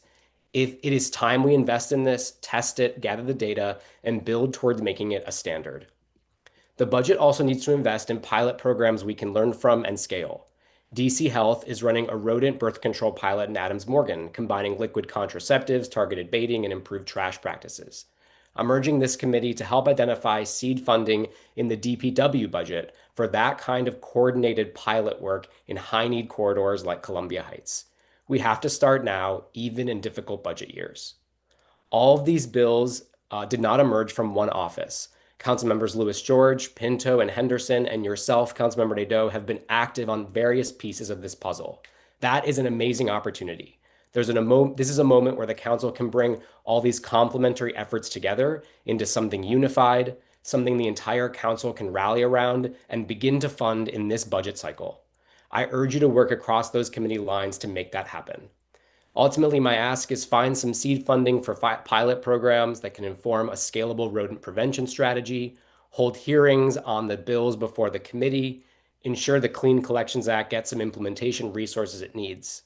Our neighborhoods cannot keep treating the symptoms while the root cause goes unaddressed. Let's find the budget to do more next budget year. Thank you for the opportunity to testify. Thank you so much. Next, we'll hear from Max Broad.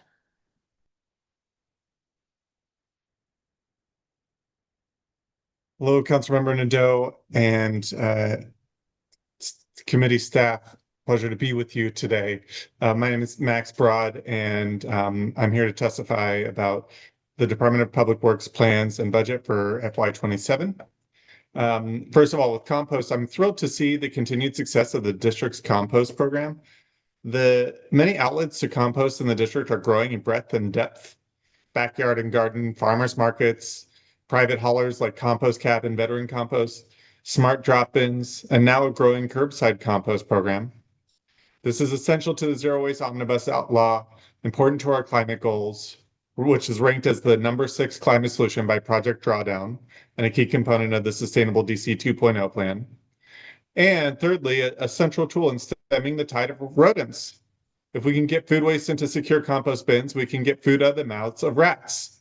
As Executive Director of DC Voters for Animals and founding member of DC Responsible Rat Management, I'm concerned that district residents and businesses are unintentionally feeding rats. I want to stress that we're unintentionally feeding rats. And then we use noxious poisons to kill these rats that we helped grow, unknowing to the reality that these chemicals often make their way into the mouths of children, into our living pets, into cherished wildlife. If we can separate the food waste that attracts rats into secure facilities rather than commingled open bins, the city can block the energy and resources that rats need to reproduce.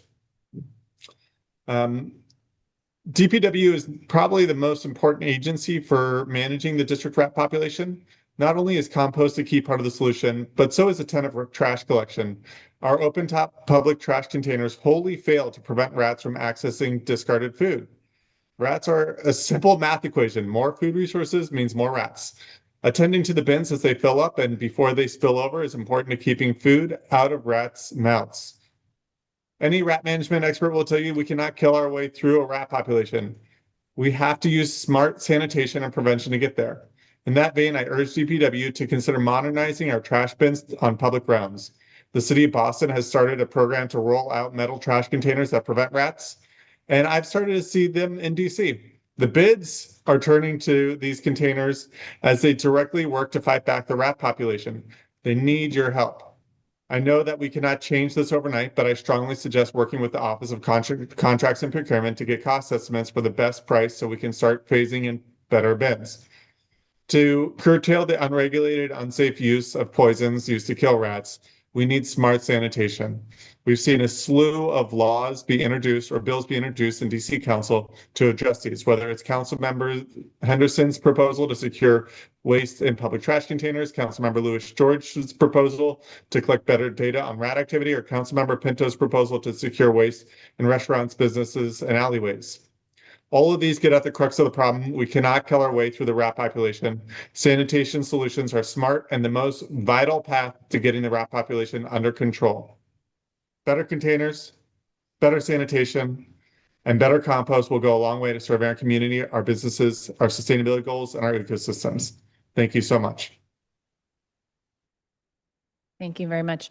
We're actually going to move to Ms. Colvin next. Good morning. Thank you, Councilmember Nadeau, and to the committee members and friends of DC. I'm Deborah Colvin, a Ward 5 resident and longtime resident of the District of Columbia. As a former policy person for the district, I come to you this morning with a gift, and a largely untapped, underutilized revenue stream that costs district residents in so many, many ways. I believe that many consultants and so-called experts would sell this information that is hidden in plain sight to this committee. In fact, I see many revenue streams that are hidden in plain sight, but I digress. This particular one has to do with sanitation enforcement. When I drive through the alleys in the communities throughout the district, I see overstuffed trash bins, litter on the ground, rodents running through the alley, garbage bins permanently occupying public spaces in the alleys as if that's part of people's property lines. Canisters are knocked over, their tops are destroyed, causing rainwater to collect in the bins. And that also combined with garbage is not only an eyesore, but it creates a breeding ground for mosquitoes in the summer, rats, and any other health issues or health risks to add to budgetary requirements. As vector control and city agencies work tirelessly to manage this situation. In short, lack of sanitation enforcement is costly, unhealthy, and diminishes the quality of life for district residents. So imagine the revenue that could be generated by targeting sanitation violators with the same vigor as parking enforcement or moving violation enforcement. There would be no need for constantly raising property taxes and imposing on hardworking district residents to fund public programs or close budget gaps if we simply enforced the laws that are already on the books. This underutilized revenue stream could support the city. We should have one of the cleanest and most beautiful cities in the nation. It certainly is the most expensive. Imagine the gratitude that district residents would feel if they could enjoy their back terraces and lovely decks and manicured backyards without concerns for rats and smelly garbage. So I submit to you today that you significantly ramp up the sanitation enforcement efforts and consider this an investment to ensure that is sure to yield significant returns. And thank you for your time. Thank you very much for your testimony. We'll now hear from Maritza Mendoza.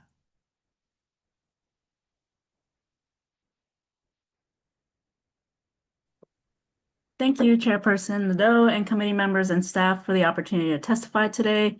My name is Maritza Mendoza, and I'm the Environmental Justice Manager at Empower DC. Today, I'm testifying to encourage the district to move forward various climate goals by appropriately funding and prioritizing communities most impacted by climate change. Communities in Ward 5, specifically Ivy City and Brentwood, need to be prioritized for these plans and funding, as the district has allowed for the concentration of industrial uses right next to people's homes. Ivy City and Brentwood residents continuously experience high carcinogen load, poor air quality, noise, dust, noxious odors, and pollution from the idling trucks from National Engineering Products, the multiple DPW and school bus lots, the Amtrak rail yard, the Fort Myer plant, and the car shops, just to name some of the industrial uses concentrated in this area of Ward 5, more than are concentrated than any other part of the city. The cumulative impact of these environmental harms is exacerbated because both Ivy City and Brentwood are only 11% treed. Residents are paying the price in their health, well-being, and life expectancy. Reviewing the budget and goals laid out in laws like Clean Energy DC Act of 2018 and plans like DC's Transportation Electrification Roadmap bring up several questions. 1. What is the current status of relocating the DPW maintenance yard on Oakey Street in Ivy City? Is this DPW lot included in the capital improvement plans for the district? The district has recommended this relocation in various plans like the Ivy City Small Area Plan, the Ivy City Climate Resilience Strategy, and the Ward 5 Works Plan. How much longer will residents have to wait for this council to prioritize Ivy City in mitigating the harm created from land use decisions? 2. What is DPW's plan for using funds to install electrical charging station? Which facilities and communities are being prioritized for this funding? DPW is requesting about $4 million to support electrification of DPW and district fleet. While this funding is progress towards advancing the climate goal of a zero-emission transportation sector by 2045, it must be prioritized for overburdened communities like Ivy City and Brentwood. Without that prioritization, this implementation further embeds environmental injustices and inequities already experienced by residents.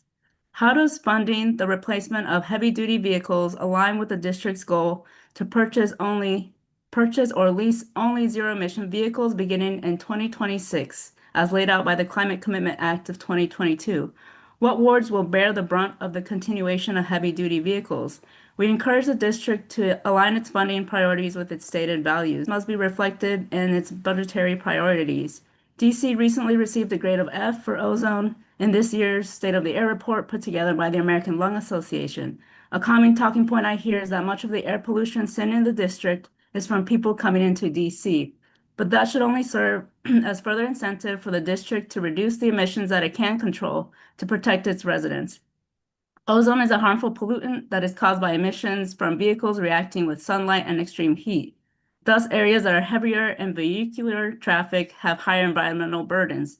This makes it even a higher priority for the district to reduce emissions coming from district-owned facilities in neighborhoods like Ivy City and Brentwood, which are situated amidst major transportation corridors with little tree cover to offset the harm. We also recently learned that the district is planning to renovate the DPW admin building on W Street in Brentwood. As projects continue to be funded, the city must ensure that these developments provide benefits to the residents closest to these sites. I end my testimony urging this committee to work closely with your colleagues and ensure that the funding allocated to agencies like DPW, which are providing critical services, is not creating further harm. This council must take seriously its responsibility to reduce the harms caused by district operations and fund the written policies and goals meant to achieve environmental justice. I encourage DPW to do its part in creating an equitable district where no one community bears the burden of environmental harms. Thank you. Thank you so much for your testimony. And I'm just going to check to see if Joey Davis is available now to give testimony. There was an issue earlier.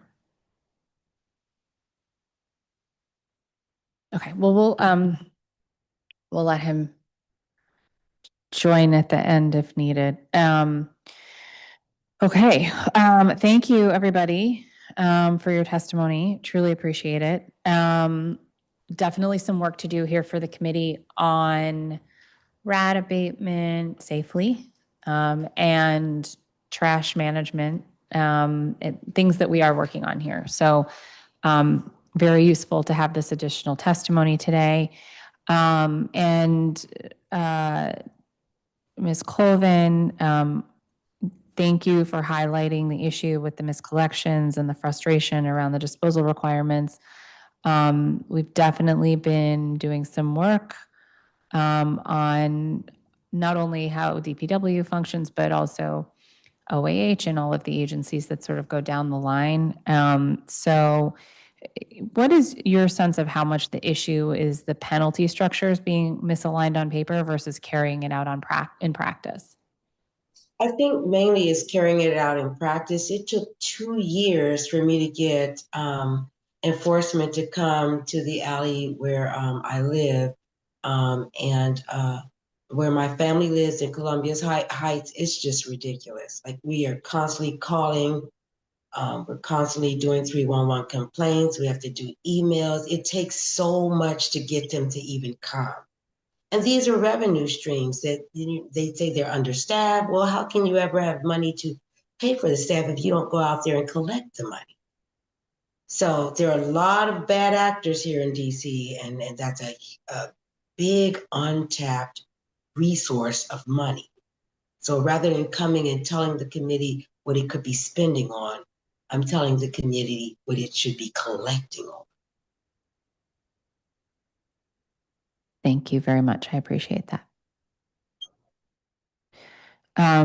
Ms. Mendoza, thank you for your testimony. Your work with, Empower's work with the residents of Ivy City, I know goes back a long time, and truly appreciate that. What are the latest updates you're hearing on DGS's plans to use the historic Carmel School? Well, the Carmel School is being renovated right now. So that is currently underway, and I think we expect it to be done in 2028. Great. That's good news. With the sites, I hear what you're saying. I mean, we are working with DPW and other members of the council on electrifying the fleet. And that is the case for new acquisitions as well. And I think they're looking at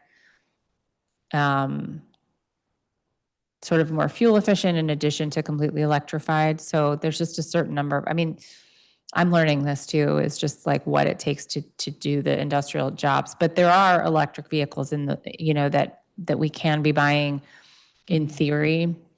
Part of the issue is like whether or not they're being produced. It doesn't help that the feds have been cutting all of these incentives for production. So we're sorting through it, but I think I'm with you on that, and we're going to keep pushing to figure out how we can, make sure that all of our vehicles are clean and not contributing to the air pollution in our communities, especially for residents who are living in industrial areas, because, it is not a life choice. It's not a life choice. It is a circumstance that they often can't change and don't want to because it's their community. So we'll keep working on that. So thank you. Okay. And Commissioner, I'm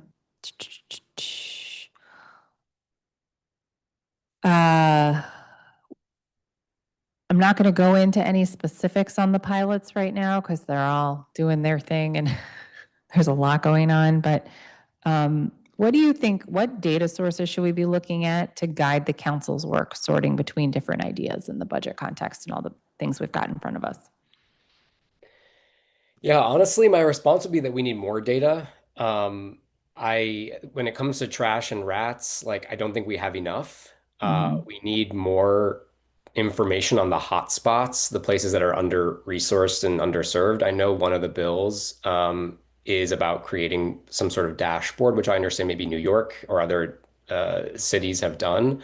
I think another data point though is like for density comparison with like clean teams. I know that that's not in the purview of this committee, perhaps, but Councilmember, you know very well, like the density of Ward 1 maybe doesn't match always the resources we're able to allocate to a clean team. The ADMO bid is able to allocate more resources for their cleaning, given their nightlife and other activities, but places like Columbia Heights maybe with if we had budget would have more. So maybe there's also data on the density of a neighborhood and the trash instance there compared with the actual boots on the ground cleaning regularly and then see how that is matched or mismatched.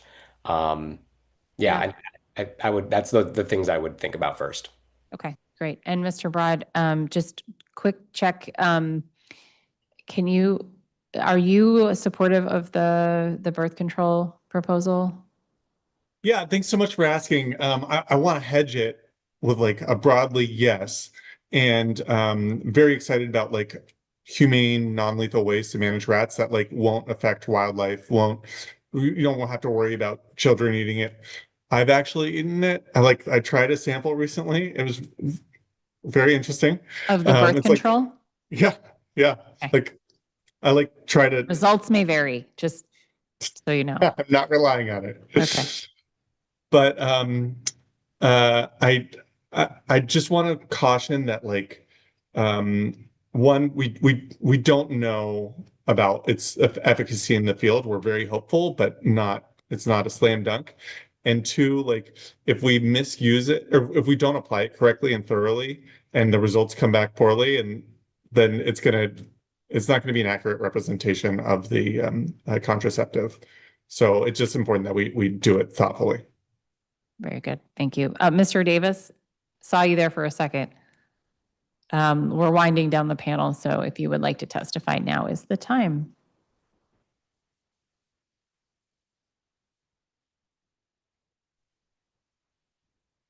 Good morning, council member. Are you able to hear me okay today?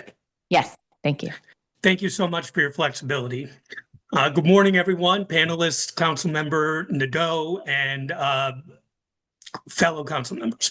My name is Joey Davis, and I am the president of AFGE Local 1975. Our union proudly represents public employees across several district agencies, including those within DPW's PIMA. I'm here today to speak plainly about what the January 2026 snowstorm revealed, not just about a single event, but about how this government is structured and funded. This was not an unforeseeable emergency. It was a test of coordination, planning, and execution. From an emergency management standpoint, that system did not perform. Nearly a week before the storm, our union formally requested snow deployment plans from both DPW and DDOT. We are still waiting for them. That strongly indicates to us that no clear, coordinated deployment plan existed in a form that could be operationalized across the various agencies who participated in helping dig out from the snowstorm. That is a core failure. Emergency response must be planned and communicated in advance. When that structure is missing, the breakdowns we saw are exactly what happens. But the failure extended beyond coordination. During the storm, the PIMA facility itself was without power or running water for hours, subjecting employees who were working from that location to unacceptable working conditions. The agency's own parking lot was not cleared for weeks, resulting in severe injuries to employees reporting for work. And many employees who worked during this emergency have still not been paid properly. That's not just a response failure. That is a failure to support the workforce responsible for that response. And when you look at the budget, the reason becomes clear. across the district, including within DPW. Administrative and executive spending has steadily grown over recent fiscal years, while operational investment and investment in frontline workers has not kept pace. The proposed FY27 budget continues that pattern, increasing administrative layers without a proportional investment in emergency planning, coordination, infrastructure, and frontline employees. When funding is directed toward administration instead of operations, you get more bureaucracy, slower decision-making, and failure under pressure. That is exactly what that storm exposed. At the same time, the proposed FY27 budget continues to deprive frontline employees of cost of living adjustments, while the city has already failed to timely negotiate collective bargaining agreements across all bargaining units.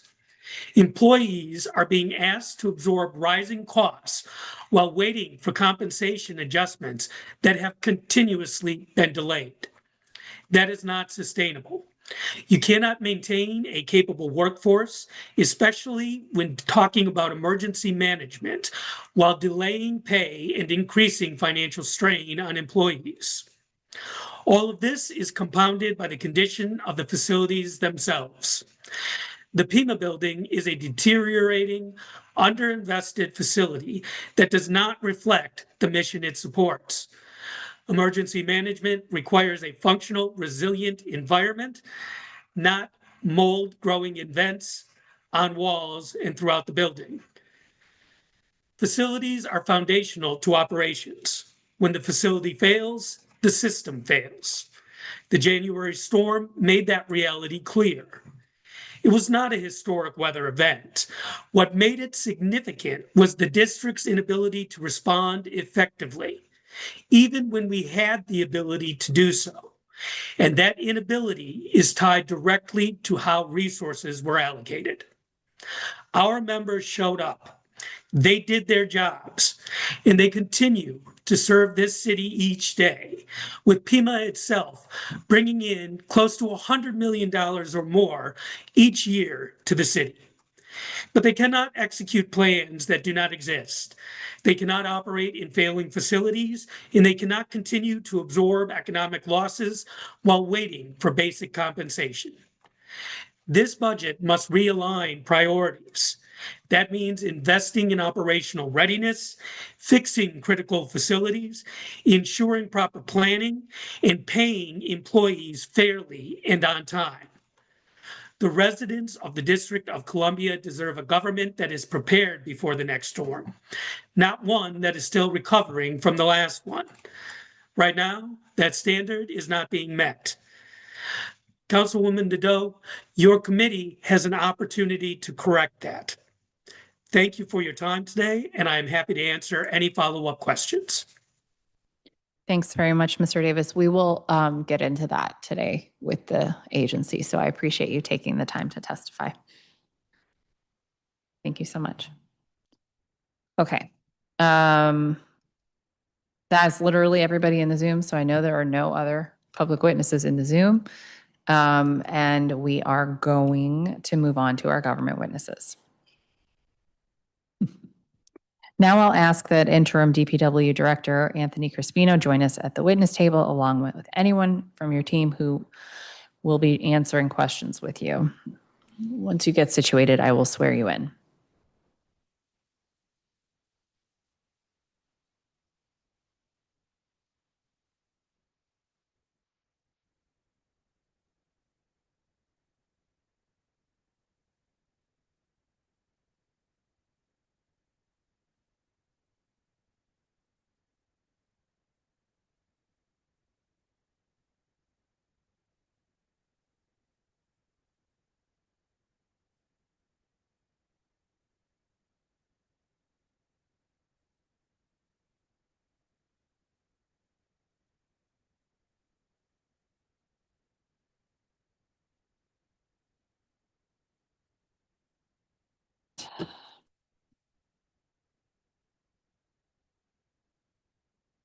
Do you swear or affirm under penalty of perjury the testimony you are about to give to the Committee of Public Works and Operations is the truth, the whole truth, and nothing but the truth? All right. When you are ready, you may begin your testimony.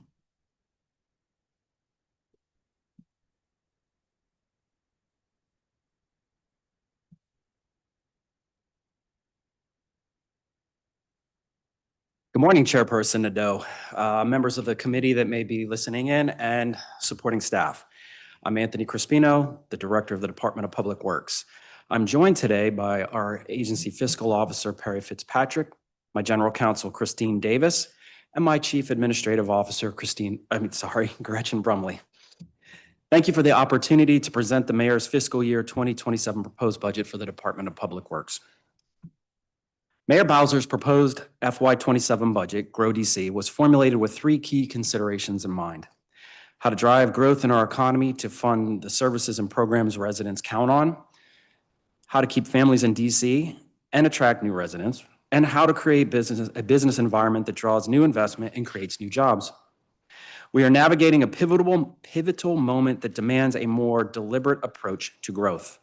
The federal dollars that once expanded our programs in unprecedented ways have been exhausted, and federal workforce reductions have introduced new pressures on our economy and commercial corridors. That said, it's important to be clear, DC is still growing. Revenues have slowed, but the city maintains a strong financial foundation on which we can build by making the kinds of strategic and targeted decisions that will allow DC to continue growing while delivering the high-quality services our residents depend on. For DPW, that means making investments that are visible, measurable, and directly tied to the quality of life of residents that residents experience every day. Clean streets, reliable collections, safe neighborhoods, and a well-maintained public space are not just services. They are the conditions that keep families here in the district, attract new residents, and signal to the businesses that the district is a place worth investing in. DPW's mission is to provide high-quality, reliable sanitation, parking enforcement, and fleet management services that are delivered well while also being ecologically sound and cost-effective.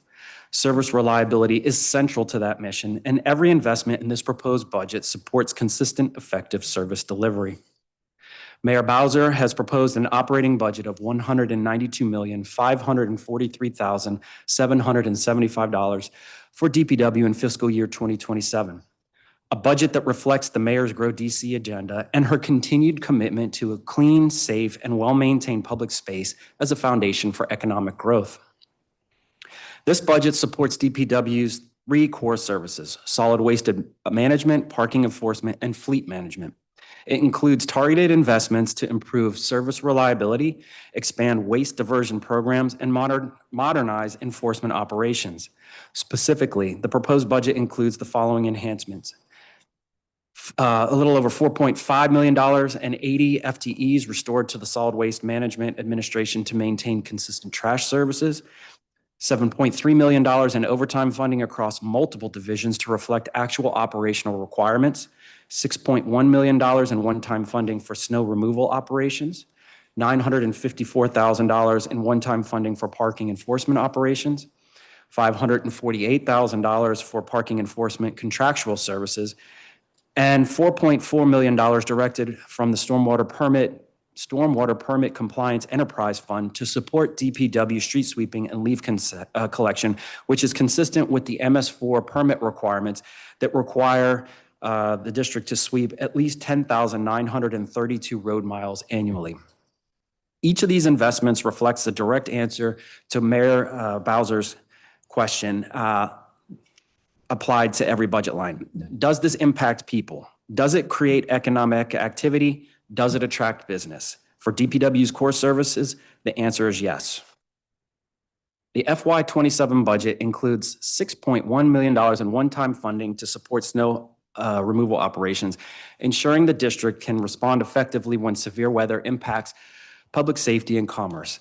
This past January, as everyone is aware, DPW demonstrated exactly that capacity, mobilizing crews and equipment across all 8 wards to restore travel and resume normal government services and business operation.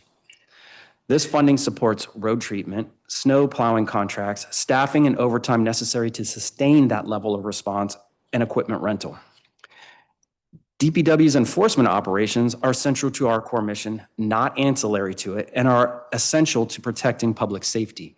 The FY27 budget includes $954,000 in one-time funding and $548,000 in contractual services to strengthen these operations, which include parking enforcement to support traffic flow and ensure emergency access on district streets, towing operations to address dangerous and non-compliant vehicles across the city, and sanitation enforcement to ensure compliance with waste regulations and deter illegal dumping. The Parking Enforcement Management Administration is also investing in technology that will meaningfully improve how we operate. Key milestones in this division include a license plate reader system, or LPR, installation scheduled to begin this summer with a target of 135 units tagged by August 30th, 2026. Contracts issued to Applied Technology Solutions for LPR equipment and to Public Performance Management for mobile data terminals, with a combined value of approximately $3 million expended to date. Successful integration with MPD to receive stolen and wanted vehicle data every 30 minutes, down from every 12 hours currently, allowing MPD to be alerted in real time when PEMA scans a tag that has been reported stolen. The FY27 budget continues to invest in the district's organics diversion strategy through 3 active programs. First, the Smart Food Waste Bin Program currently operates 31 smart bins across the district, providing residents with 24/7 access to neighborhood-based food scrap recycling. More than 8,000 residents have registered since the program launched, and the program has collected approximately 399 tons of food scraps to date, including 1,212 tons in FY26 alone. The Office of Waste Diversion will expand the network this year by 20 additional bins in July of 2026, bringing the citywide total to 51. Second, the Curbside Composting Program now serves approximately 12,000 households, which is up 3,000 households over the past fiscal year and has diverted approximately 2,765 tons of food waste since its launch in September 2023, averaging 91.6 tons per month. In FY26 alone, the program collected approximately 570 tons while maintaining a compliance contamination rate of just 0.05%.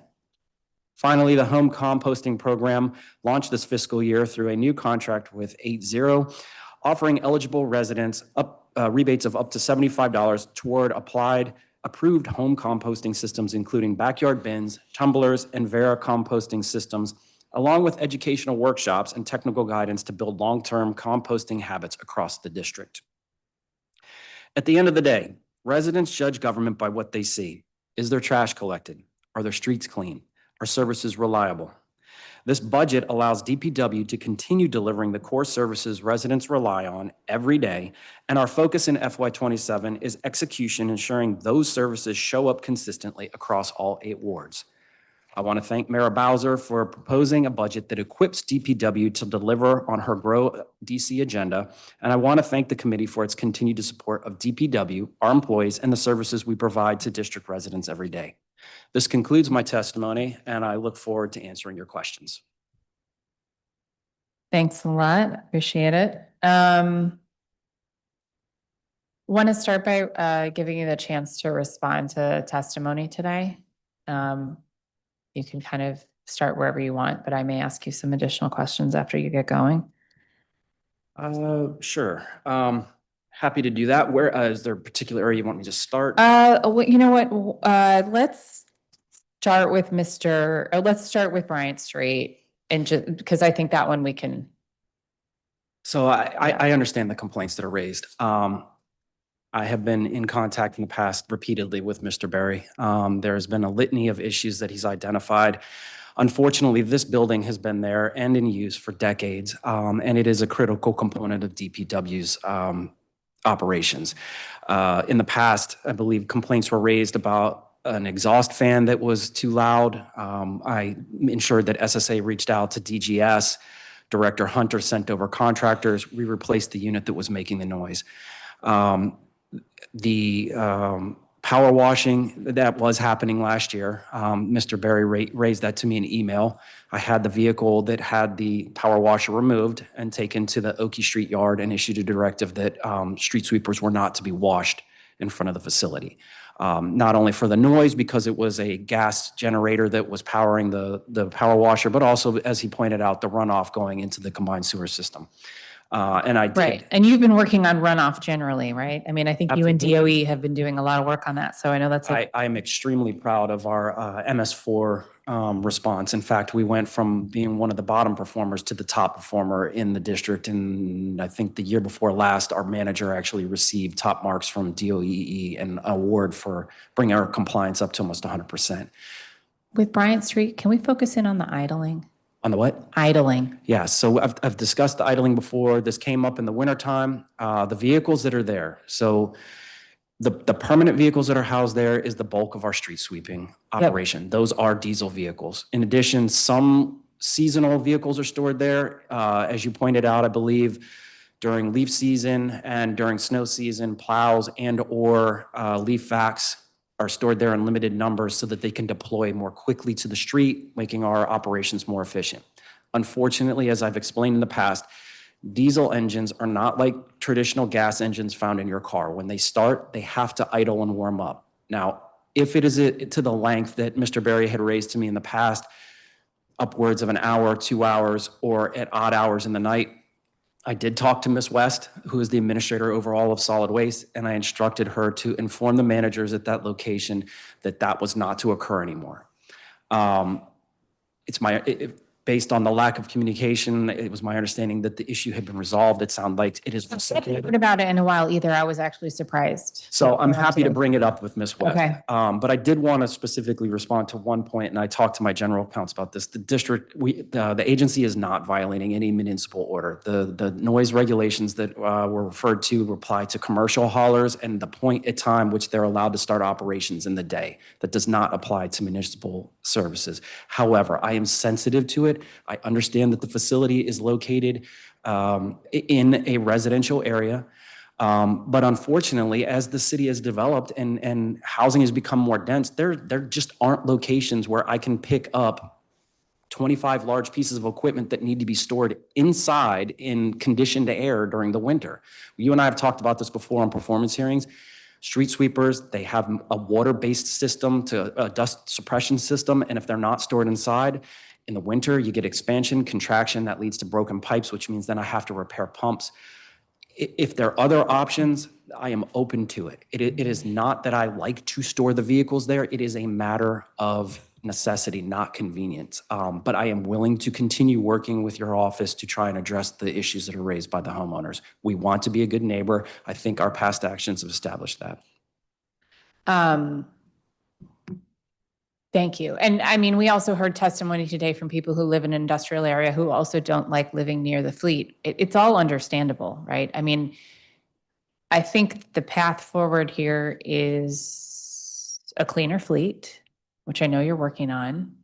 And I think we'll probably get to today at some point, but I think we just have to keep working on it. Right. And I'm fully committed to that. Everybody on my staff is fully committed from my level all the way down to the folks in the street. And I think I've stated in the past, I will give guidance.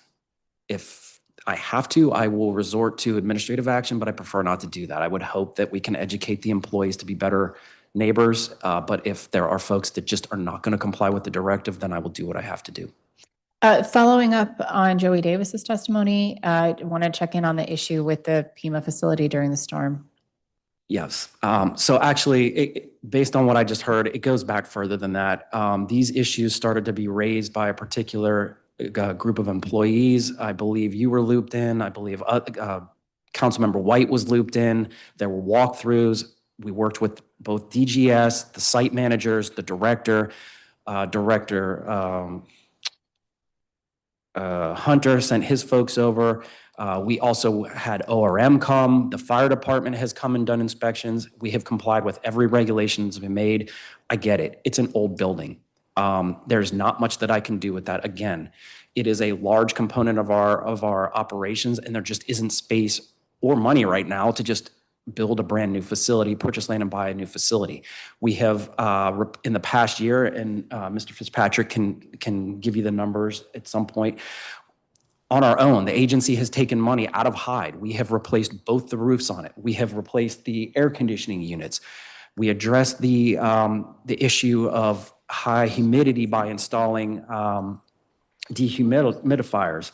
The power outage that was described during the winter storm. I actually do disagree with Mr. Davis's characterization of the storm. It was unprecedented based on the type of precipitation we received. And then with the power outage, yes, there was an issue with the main backup generator coming on. We contacted DGS and I believe it was resolved in 2 hours. The parking lots, when issues were raised by members, we addressed them. We salted, we plowed. We did this beyond the services that normally are supplied by DGS to ensure the safety of our employees. I take it very seriously. In terms of investment, it's my understanding that we have another class of PEOs currently in recruitment. In addition to that,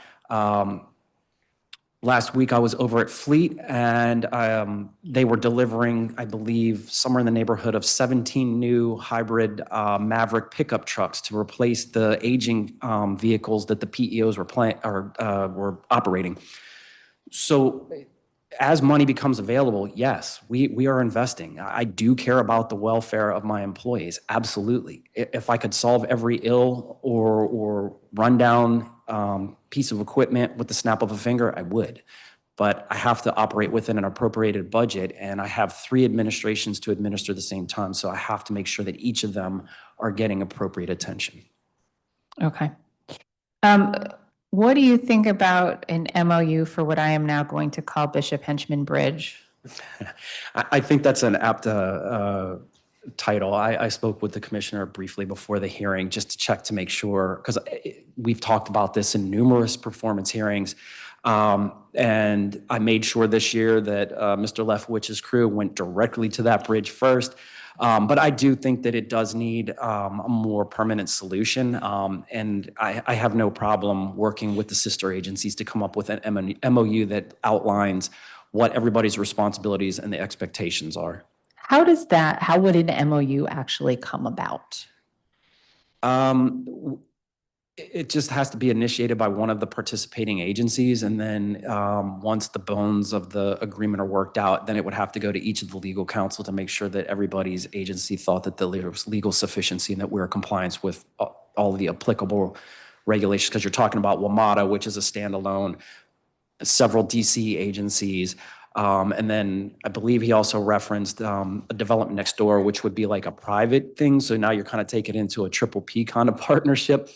But we could work through those issues. It's just making sure that we don't overpromise and underdeliver. Understood. So for your agency, would the SWAMA administrator start it? Would the general counsel start the process? Who would do it? SWAMA would.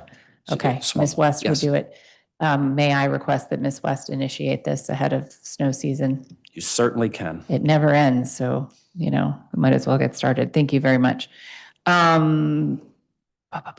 We're going to talk about some composting later. We don't have to respond to all of that now. But could we rename the Office of Waste Diversion, the Zero Waste Office?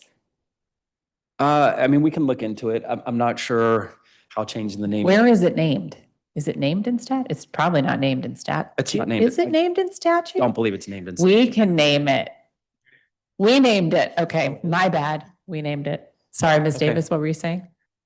Is it statute? Okay, well then, never mind. I don't need to ask your permission. Just do that. Okay, watch out for the subtitle. Sure. Okay. And then, is the Save As You Throw pilot continued in your budget? No, we don't have a Save As You Throw pilot in our budget. Okay. Nor have we ever had. It's never been funded. Yeah, okay. Okay, I have an inbox question for you. We've been trying to get you to meet with the MAC, which is a group of disabilities activists.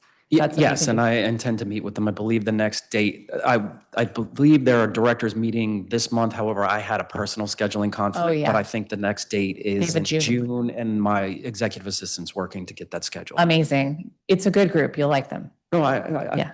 Yep, June 10th, I believe it is. That's right. Thank you. Okay, good news. Thank you for that. We've worked with them a lot and they've helped us come up with some smart policies at DFHV, so I'm sure they'll have good ideas for you too. Okay, let's get into it. The proposed budget for overtime spending would more than quadruple this year's approved agency-wide amount from about 2.1 million in FY26 to about 8.8 million next year and after. That sounds like a substantial increase, but the council budget office pointed out that actually your annual overtime in recent years has ranged from about 10 million to more than 13 million. So we've had this conversation before. We obviously want you to budget adequately to anticipate need, but we also want to use less overtime. So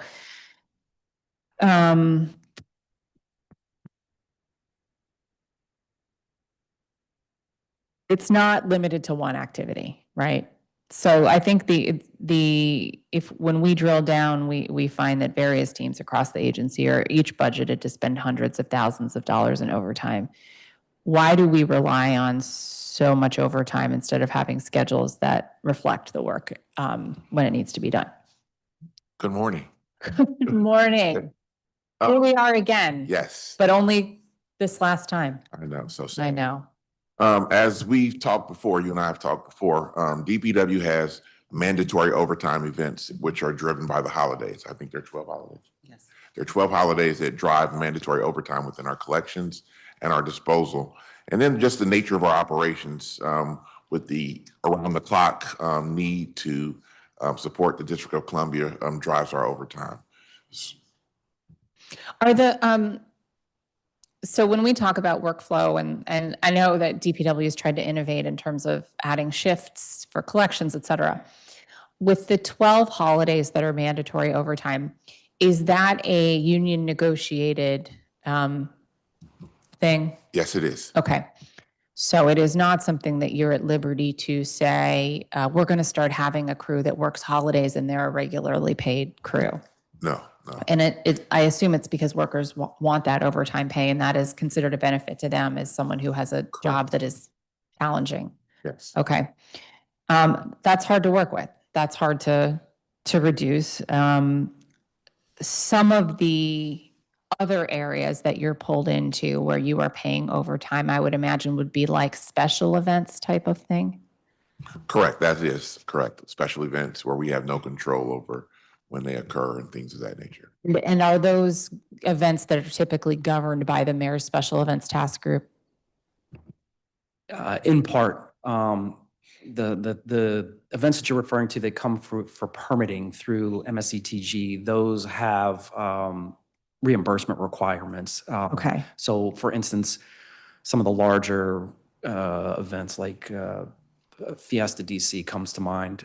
If they have, as a larger event with like multiple thousands of people attending and safety concerns, because if there's an associated parade and blocking, they then have to request the services. So MPD will say, well, if you want a parade route of this length, there's this many intersections, you have to block in this many intersections. So then I know how many trucks to supply at what rate. When it becomes to 70,000 people, we have to take into consideration the amount of litter that's generated that could potentially overflow the public litter cans, which means that I have to schedule street sweepers, sanitation crews, and all of that gets charged back. But this year actually is a good year to illustrate some of the questions that you're asking about, because this year is A250. There's going to be a litany of federally sponsored events that we have to support. And those will have costs associated with them. Abby, start 10-minute rounds, please. Understood. So 2 parts to your answer. One is actually cleaning up after the event. The other is the security side and the road closures. Absolutely. And has your agency been engaged in the terrorism work group working around these deployable barriers that we're trying to get implemented? Yes, we're a member of that group. Okay. Okay. That was a way to answer the question. But are they asking for your expertise? Yeah, oh, yeah, Okay. we participate. I'm not just saying we're a Okay, member. okay, No, okay, no, okay. we're a participant. I'm sure what you were trying to not Sorry, no. convey there. Okay. We're fully engaged with HCMO. Okay. So, I mean, from your perspective, is there any reason you'd want to continue being involved in the road closures? Well, I mean, we have to. We have to keep people safe. No. But if there was better technology that didn't involve your guys in trucks, would you, you're not dying to be there, right? So this question comes up. We are not, DPW, while we are a supporting agency, we do not dictate or develop what the standards are for ensuring pedestrian safety and vehicle intrusion. We defer 100% to Chief Carroll and his folks to tell us this is the appropriate level of barrier, whether that's a dump truck, removable barrier, and we will continue to work with them because that's their bailiwick. So what I'm hearing is that you're required to be there because of the determination made by the MSTEC, yes, and that because that is the standard we currently use, but there is no employee-driven reason to be there. That's not like something that's in a contract that you're also going to get a certain number of days at special events. There's an ask for a resource, we supply the resource. Okay. That's what drives that.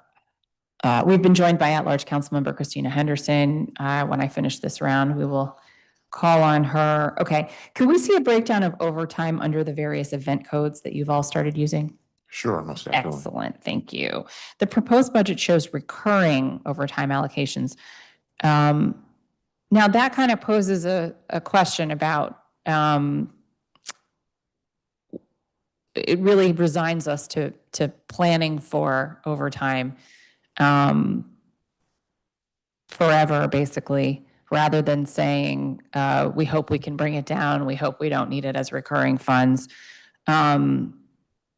So do you feel like— With our history, Yeah. I believe it has to be recurring. Right. Because again, the 12 holidays are annually. Days for sure, but With the rest of it. along with the nightlife that we Yeah. provide for parking enforcement.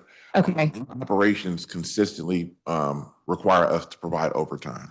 Are the nightlife task forces now being funded by the mayor on a recurring basis? No. Okay. And we did an analysis of what it would take to staff up a nighttime or a third shift. Yeah. And it was much cheaper to use overtime than Really? it was to hire new staff and fund an entire shift of people. Oh, can we see your analysis? I'm very Most interested in that. Thanks for doing it. I appreciate it, Mr. Fitzpatrick. Okay. So, the narrative portion of the proposed budget chapter for DPW suggests that there will be 80 full-time equivalent employees for consistently clean city work. We didn't see those 80 positions clearly designated in your chapter or the data dump. Can you please provide the position numbers for those positions and specify how many of the 80 FTEs will be in each position? Okay, there's one FTE in each of those positions. Those aren't like the temporary leaf people. These are the beautification people, which are full-time employees. And they are located in mowing and maintenance. No, mowing and maintenance. They're mowing and maintenance. We created a division to have them standalone, and they will be standalone in the FY 2028 budget. But in this budget, we had cut those positions initially. When they put them back in the same spot. So in the 28 budget, those positions will be in their own program and be able to be very transparent where they're located. Okay, so they're going to be in mowing and maintenance, or they're in mowing and maintenance? And they are in mowing and maintenance currently as we speak. Where do you anticipate putting them in FY28? We will set up the beautification or clean city program specifically for those 80 FTEs. Okay. Which we already have set up, and we will move those employees once the fiscal year starts. We will move those employees from where they're located to that new program. Because you just needed a new project. You weren't busy enough. Okay. There are 80 people in those positions right now, or some of them vacant? 80 are currently filled as we speak. It's still not transparent to me what those workers are currently doing or what the mayor is proposing for them to do next year. So I don't want to mandate an official statutory report on their activities, but I do think we need more detail if we're going to fund all of those workers again. So how do we get that? Let me work with the Office of the City Administrator. We don't, I think we talked about this in the past. I don't have a set schedule because the need changes depending on what comes about in the city or what requests we receive from outside the district government at times. But for instance, they're currently working on 295, so they're cutting back the vegetation again. Some of them have been working on, most recently, they were working on South Capitol from the freeway down to the bridge. It just really depends on where we have pressure points, but we keep them focused on the major thoroughfares and the other corridors. And they have to be, those are areas that have to be hand cleaned? That have to be what? Hand cleaned? No, some of it is hand cleaned because of illegal dumping that occurs, but they also have some street sweepers assigned to them as well to speed up the process. We try and. So some of them operate sweepers? Yes. Okay. All right. So last year, composting activities weren't clearly identified in the proposed budget, which led to some real headaches at the last minute when it turned out some of what we proposed to cut was actually a priority program for the council. That was exciting. This year, we're again not sure where composting lives in the budget. Can you lay that out for my team and our budget analyst after the hearing, please? Or, oh, hey, if you're ready. Composting is currently located in the Office of Waste Diversion, which was extrapolated from the Executive Division. If you look at the Executive Division, you see they lost approximately $8 million and 36 FTEs. We moved the Office of Waste Diversion to its own program, and we also created a program for our Data and Analytics Division also. So you'll see that those are new line items in the budget, and the composting is currently in the Office of Waste Diversion on the contractual budget line. And I can walk your staff through that after the hearing if they need be. Thank you. Is the smart bin allocation that I made last year still recurring in this proposed budget? 144,000 of the smart bin money is recurring. It was located, it was put into the Solid Waste Management Administration budget in 26, but in 27, it was moved to waste diversion also. It is now housed in waste diversion as well. Okay.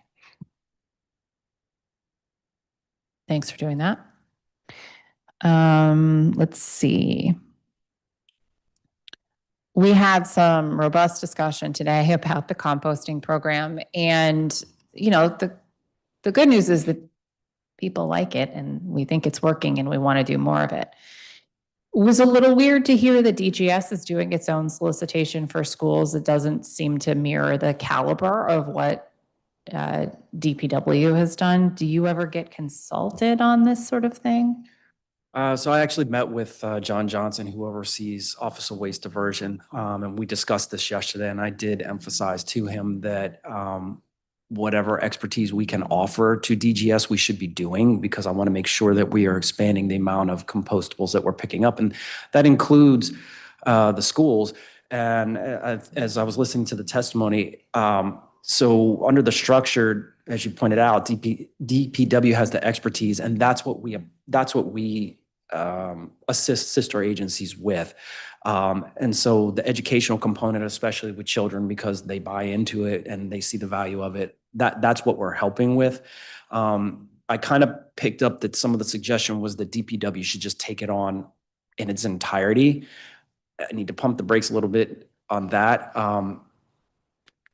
I would eventually, yes, I would love that. I think the approach is correct, that unification to ensure that it is all transparent. Everybody, we know what each arm of the octopus is doing. It's great, but if we dump it all on DPW at all at once, that is a recipe for disaster. I don't know what the cadence is in terms of phasing it, if that's the angle that the will of the council. But I would stress, please take a phase approach so that we do this correctly, because we will typically, with things of this size and frankly of importance, we only get one bite at the apple. Yeah. Well, And a lot of the work that, I mean, I think exclusively the work we've done on composting has been contract-based, right? Yes. And that seems to work. I mean, and this would also be contract-based, so you'd be worried about having the capacity to manage another contract because of the size of it, or because it's just different than what we've been doing? I think it's a little bit of both.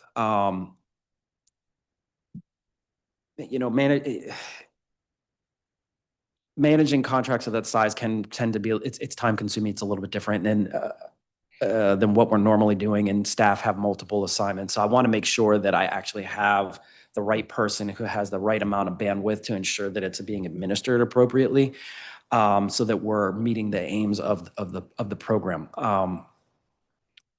So yeah, that's where I would, that's my position. Okay, I will come back to that in a second. I'm going to turn to my colleague over here. Did you wish to make an opening statement? Okay.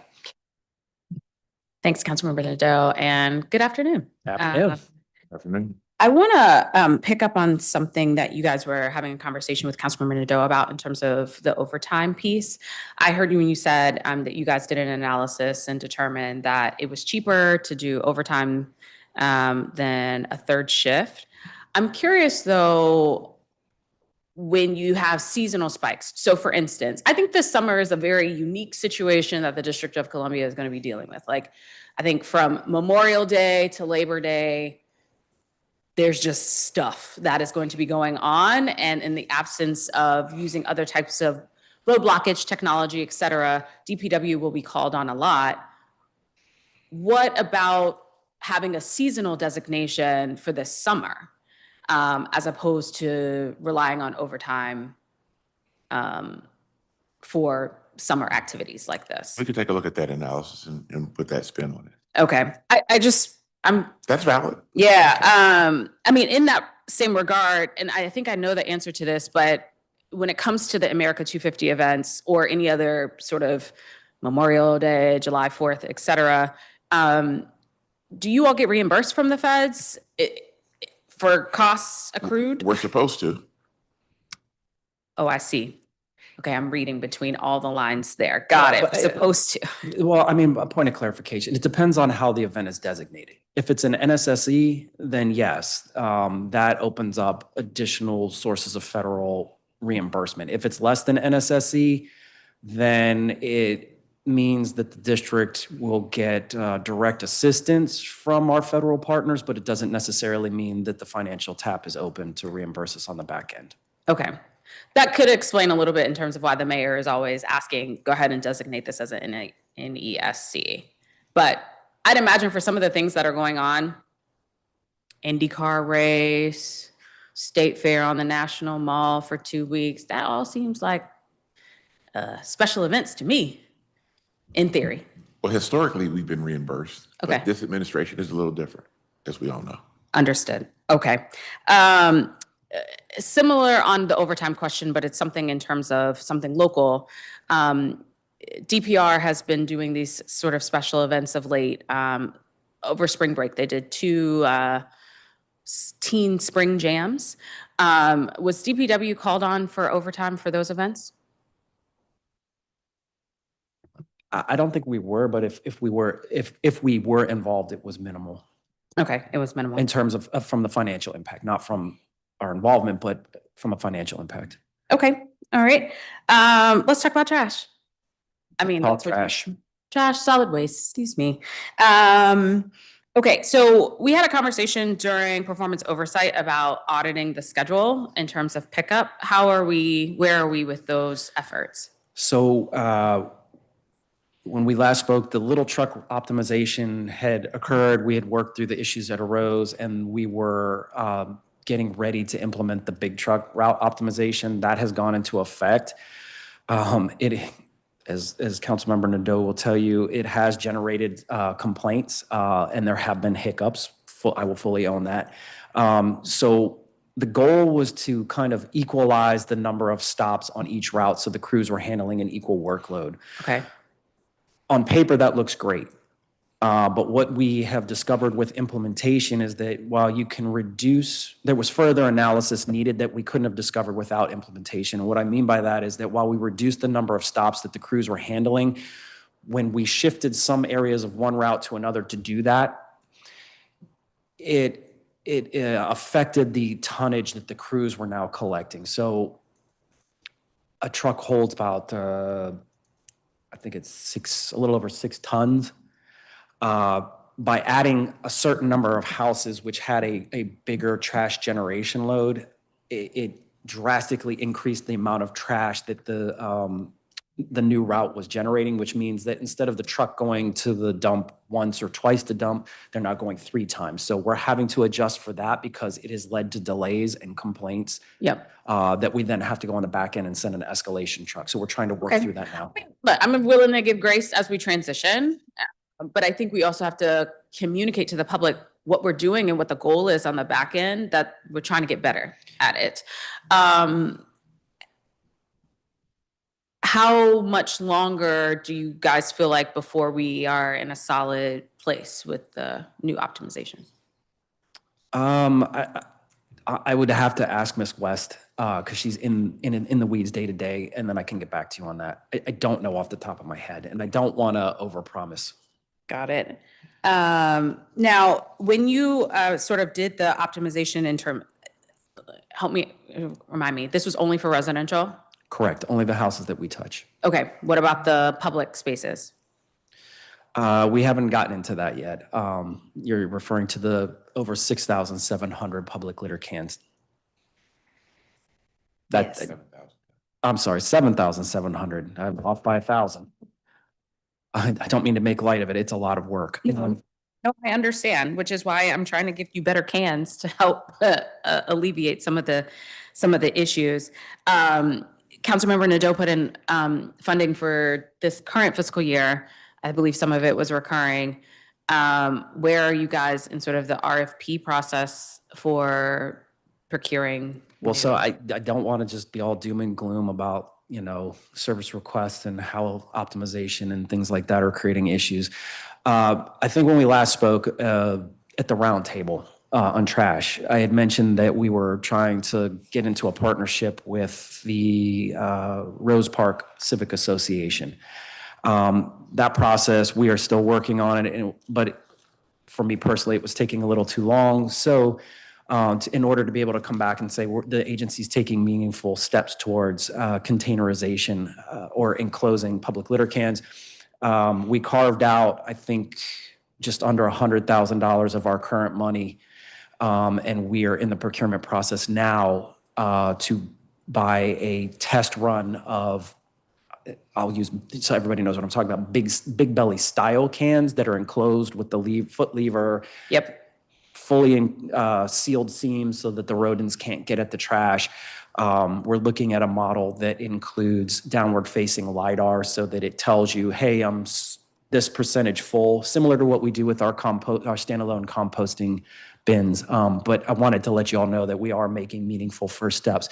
It's not going to solve all the problems, but this is the path that we're starting to set upon. Yeah, no, I mean, I feel you on that. And I don't, in our conversations about rodents, I know that this is not completely a DPW problem, but also my communication too is like, okay, the mayor rolled out that we're going to do like fertility control.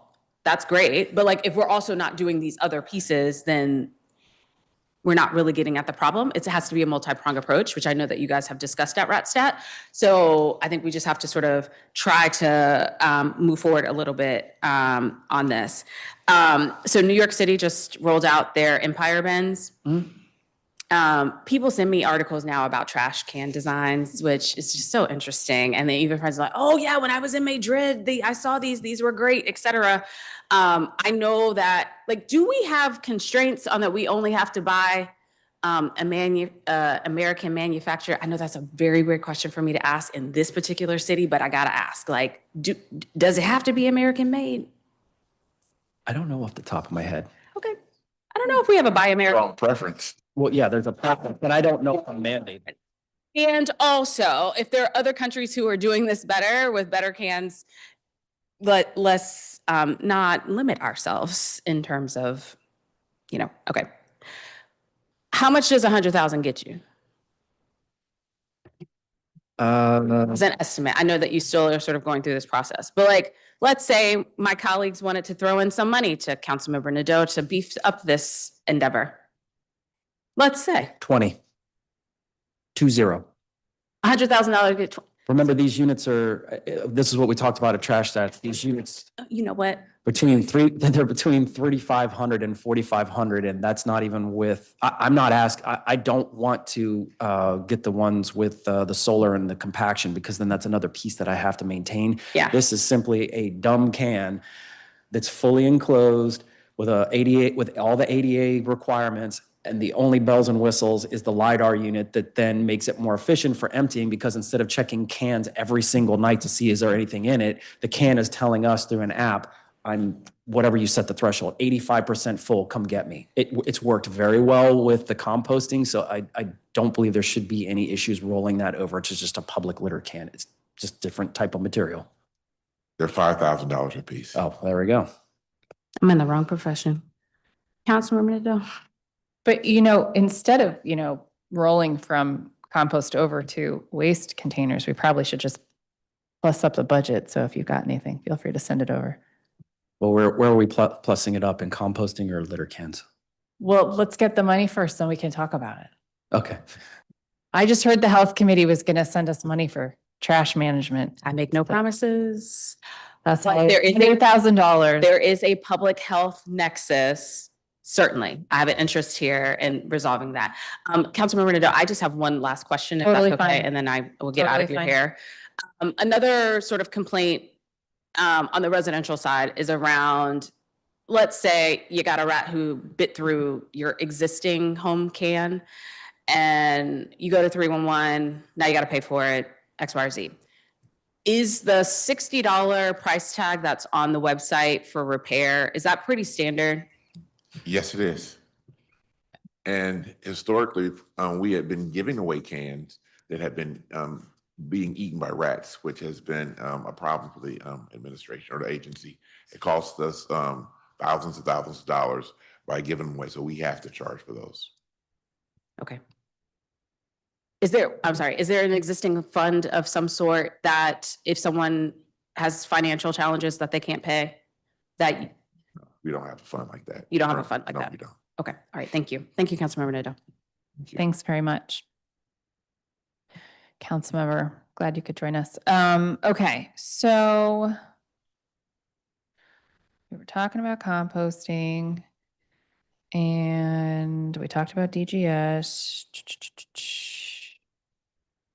All right. So funding for farmers markets, funding for smart compost bins, and for curbside is remaining level. Is that right? Correct. Okay. And as I stated in my testimony, we expanded the home composting by 3,000 households last year. Obviously, further down the road, I believe in composting. I think this is an important strategy for us to reduce the waste stream. But in the interim, while we're waiting on down the road budgets to increase household composting where it's curbside pickup, we are getting the 20 bins. I believe July 26th is the approximate delivery date. We already have the sites that we want to deploy them at picked out and then get installed. And I've told the OWD folks to include the employee that was referenced in the testimony, who is a rock star in maintaining those things and getting it going. I wanted to ask, what kind of ring was it? Like, tell me it was a diamond and not someone's junky ring. It was a junky ring. It was sentimental. Okay. It was a feel-good moment. The system came together to solve a problem. But with the installation of these additional bins, I want to see the tonnage go up to over 1 million pounds just from the standalones. Like, it's not a panacea, but with minimal comms plan other than just doing media hits and social media, like, it is taken off. Yeah. They are definitely a force multiplier in reducing what is going to reworld for waste to energy. And I think this is a good intermediate step while we wait. Do we have user data to know if it's mostly people in multifam who are using it? We should, I believe we did in it. I'm sorry, we don't yet have analysis on that, but what I can point out is that with the additional bins, that we're trying to get to, I believe 150 is the target for right now. And if we did that, then that would offer a bin within half-mile walking distance of all of the residents in the 8 wards. So that's kind of the goal we're aiming for right now, is to make sure that anybody who wants to do this doesn't need a car. They can walk, they can take their bike, but they can access one of the bins to participate until we can expand curbside. It's great. It seems to me like you've had no trouble scaling these programs when you've had the resources. Do you agree? I mean, I'll look at Perry, but it always comes down to money. If you have the money, then yes.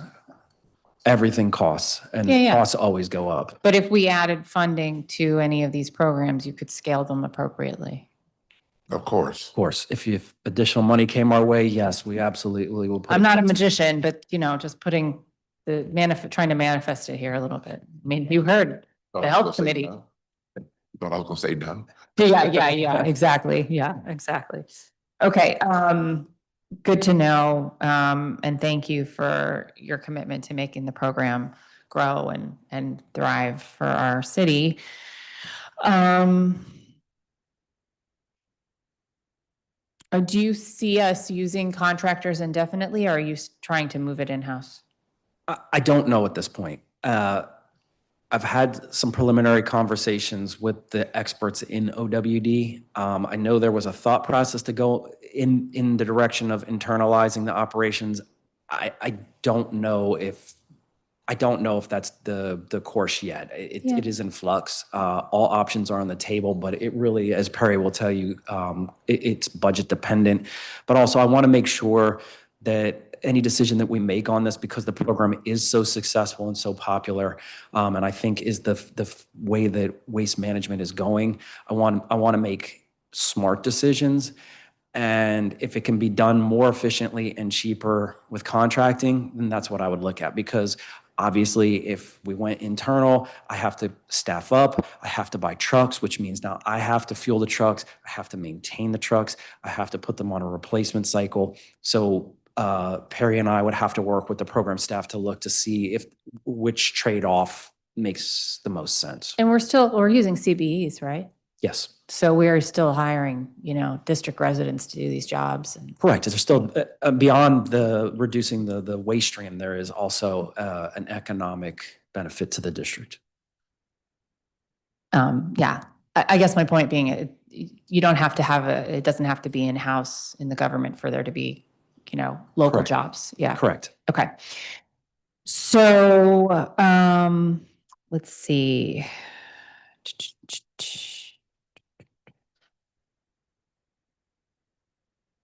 Could you provide a breakdown of any services or resources that the Zero Waste Division, I'm just going to make it happen, the Zero Waste Division will lose as part of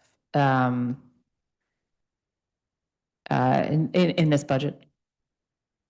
I wasn't aware that we were losing anything. I think Mr. Fitzpatrick, right, the only piece was the additional expansion that under the IDIQ with the residential curbside, but in terms of staffing and the support and programs that we currently have, there's no reduction. It was literally breaking it out of the office of the director to make it its own standalone line item in the budget. Okay. So you had visibility, Transparency on what it was, where the money was going, and what it was funding. So it came over intact. Correct. Yes. Okay. Not just intact, it increased. Also, the smart bins money was moved there as well. Okay. So, yeah. And I hired a Clean City coordinator. Oh, excellent. Who's Yes. that? We selected an incumbent who was already in it, Jewel Gorham.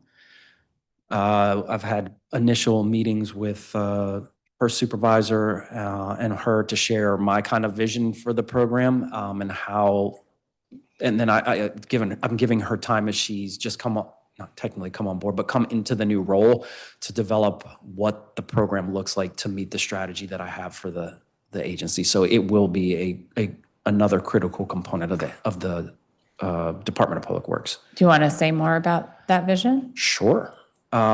So traditionally, Clean Cities kind of oversaw Helping Hands a little bit, and I think also Adopt a Block. But in recent years, the attention that it was giving to those programs kind of fell off, and I don't think it was meeting the original thought process behind its creation. Yeah.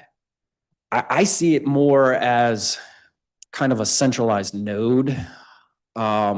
Typically, and you're well aware of this, myself, other members of my executive team, program managers, we get inputs all the time from 311, from you guys, from my chain of command. And that's more of a reactive approach. My thought is that if we can take this position and kind of through the umbrella of the Adopt a Block, we create additional touch points. So now you have block captains, like actual numerous amounts of block captains. These folks are in the neighborhood all the time. They know better than us. And even though my folks are there 8 hours a day, every day, the folks that live in the neighborhood know where the trouble spots are. And if we have something in addition to 311, where we have data coming in, we can take a more reactive approach before it ever hits 311. We have the Clean City Coordinator and their staff meeting with the block captains. Hey, what's going on? Are you guys, do you want to schedule a community cleanup? What resources do you need? In that vein, I already told Mr. Johnson, who oversees OWD, I said, you need to start thinking about what resources do you need? Do you need vehicles? So that you're not having to go to street and alley for roll-off dumpsters to support community cleanups. You need to start thinking and working with your analyst, your budget analyst, to develop, like, how much do I need to buy some roll-offs that can just support this independently, so we're not robbing Peter to pay Paul to get things done. Hand tools to make Helping Hands more robust. So trash pickers, gloves, trash bags, all of those things. Signage that some of the residents have been asking for in their medians or known dumping spots. So I want it to become a bit of a force multiplier for our street and alley division and solid waste division, and really help us become more proactive than reactive and just waiting for stuff to come through 311 or angry constituents coming to your folks and then you getting on me about, why didn't you take care of this? Why didn't you know about it? That is very exciting. I'm super stoked about it. Good. Thank you.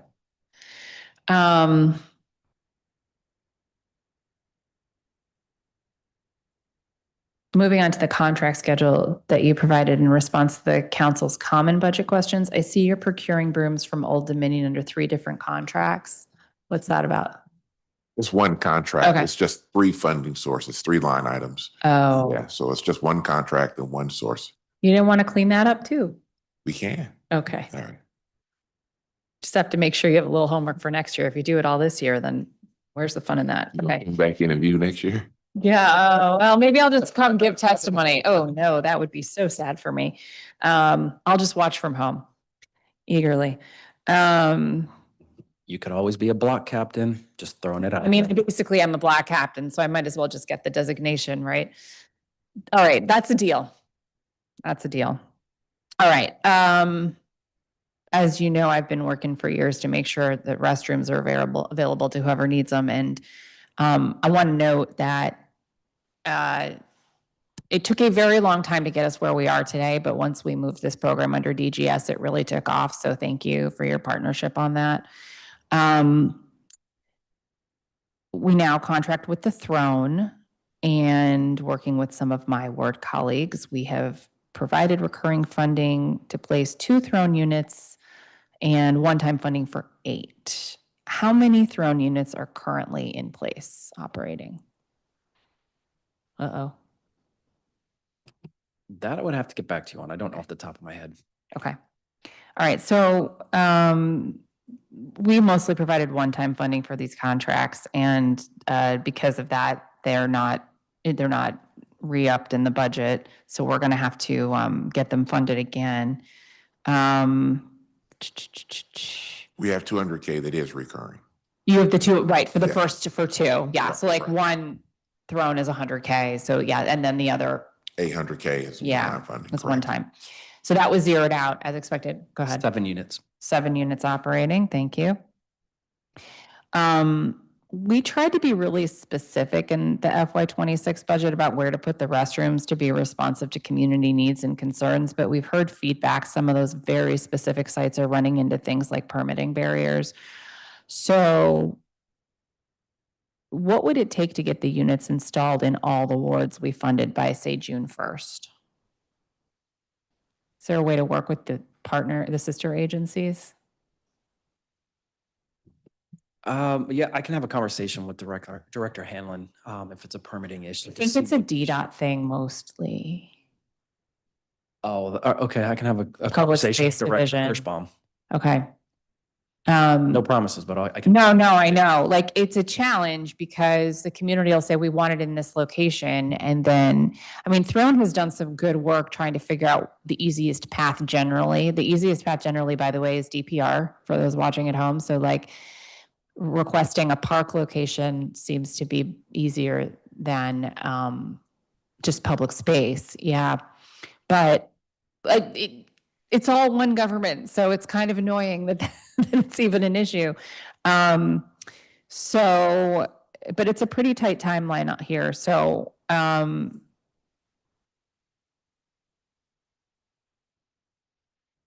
we are thinking about updating the law so that it doesn't specify the sites, but sort of specifies the ward to give some flexibility in deployment.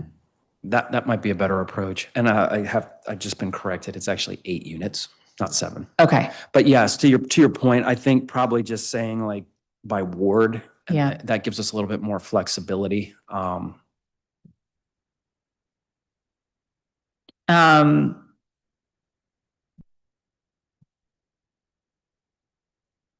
Okay, so we're going to update the BSA is what we're going to do. But in the meantime, we still want to make sure that we're getting everything placed that we can. So we'll keep working with you on that. I think, there's like a Ward 2 location that's been a pain in the butt. There's a Ward 1 location that's been a pain in the butt. So I don't know if any pressure from you guys would help.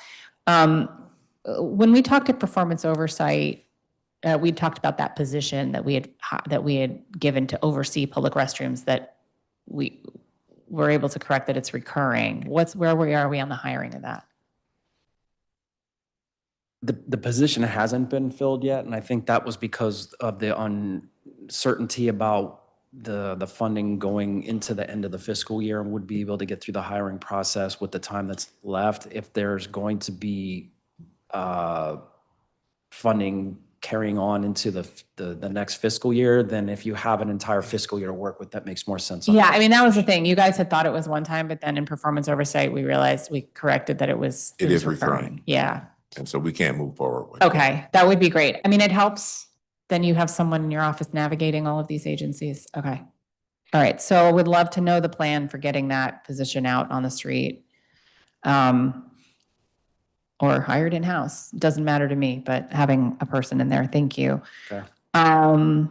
Let's see.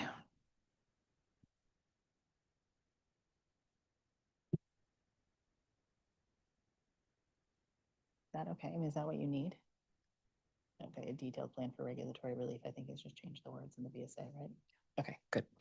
Yeah, if they had more specifics, like clear this one obstacle, we could do that. Yeah, If you're okay I with think just it's a making it more. public space committee thing. Yeah. David just put it on. Okay, hang on. I would love to move on from restrooms, but I am not sure if I can yet, so just give me a second, please.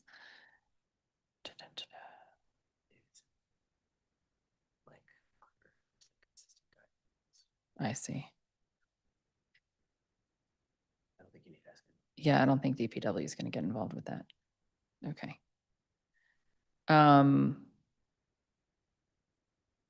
Okay. Thank you for your patience.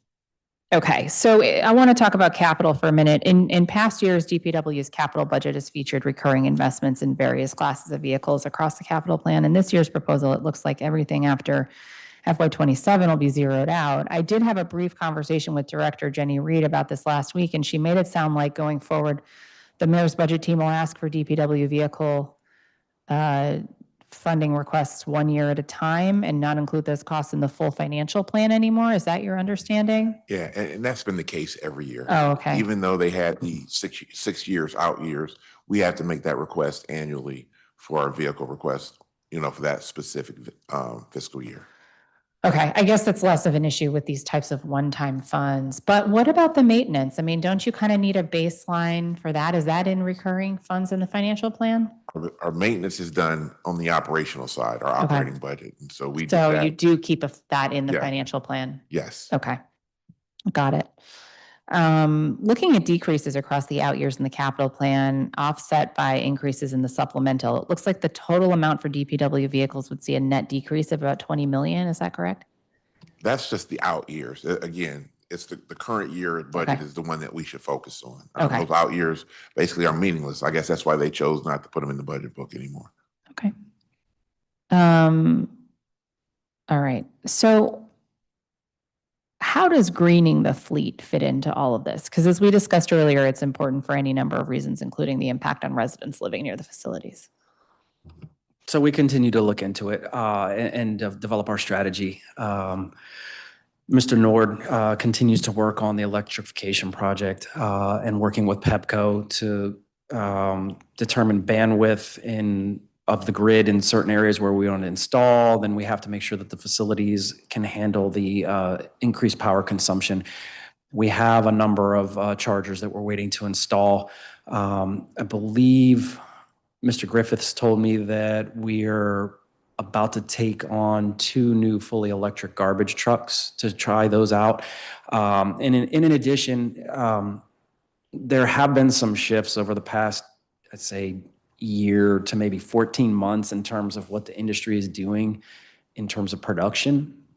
I think as some of the subsidies go away, some of the manufacturers are pulling back from fully electric. So with that in mind, we continue to look and see how we can get more efficient vehicles. Just the other week, one of the vendors came by and showed us a new model of a hybrid mechanical sweeper. So instead of regenerative air, it works on brushes and a conveyor belt to pick up the materials. But the fuel consumption was 20% better. In fact, it was better for the environment because they were able to switch out the motors that drive the brushes from hydraulic to fully electric torque motors. So not only are they more powerful to flick the materials out of the gutter over to the pickup room, but the vehicle, instead of relying on hydraulics, its use went from 35 gallons of hydraulic fluid down to 5.5. So that's good because if you have a busted hydraulic line, then you're not cleaning up 30 gallons of hydraulic fluid. It's just replacing an electric torque motor. So we continue to look at it. We're evolving our strategy as the industry adjusts to broader demand and cost. That's interesting. Are those vehicles that you've just described, are those for sale or is that just sort of a concept at this point? No, the model was here. I actually looked at it. I met with the engineer who designed it. It's fully available. It's not anything that needs to be customized for DPW. It's essentially to be off the shelf.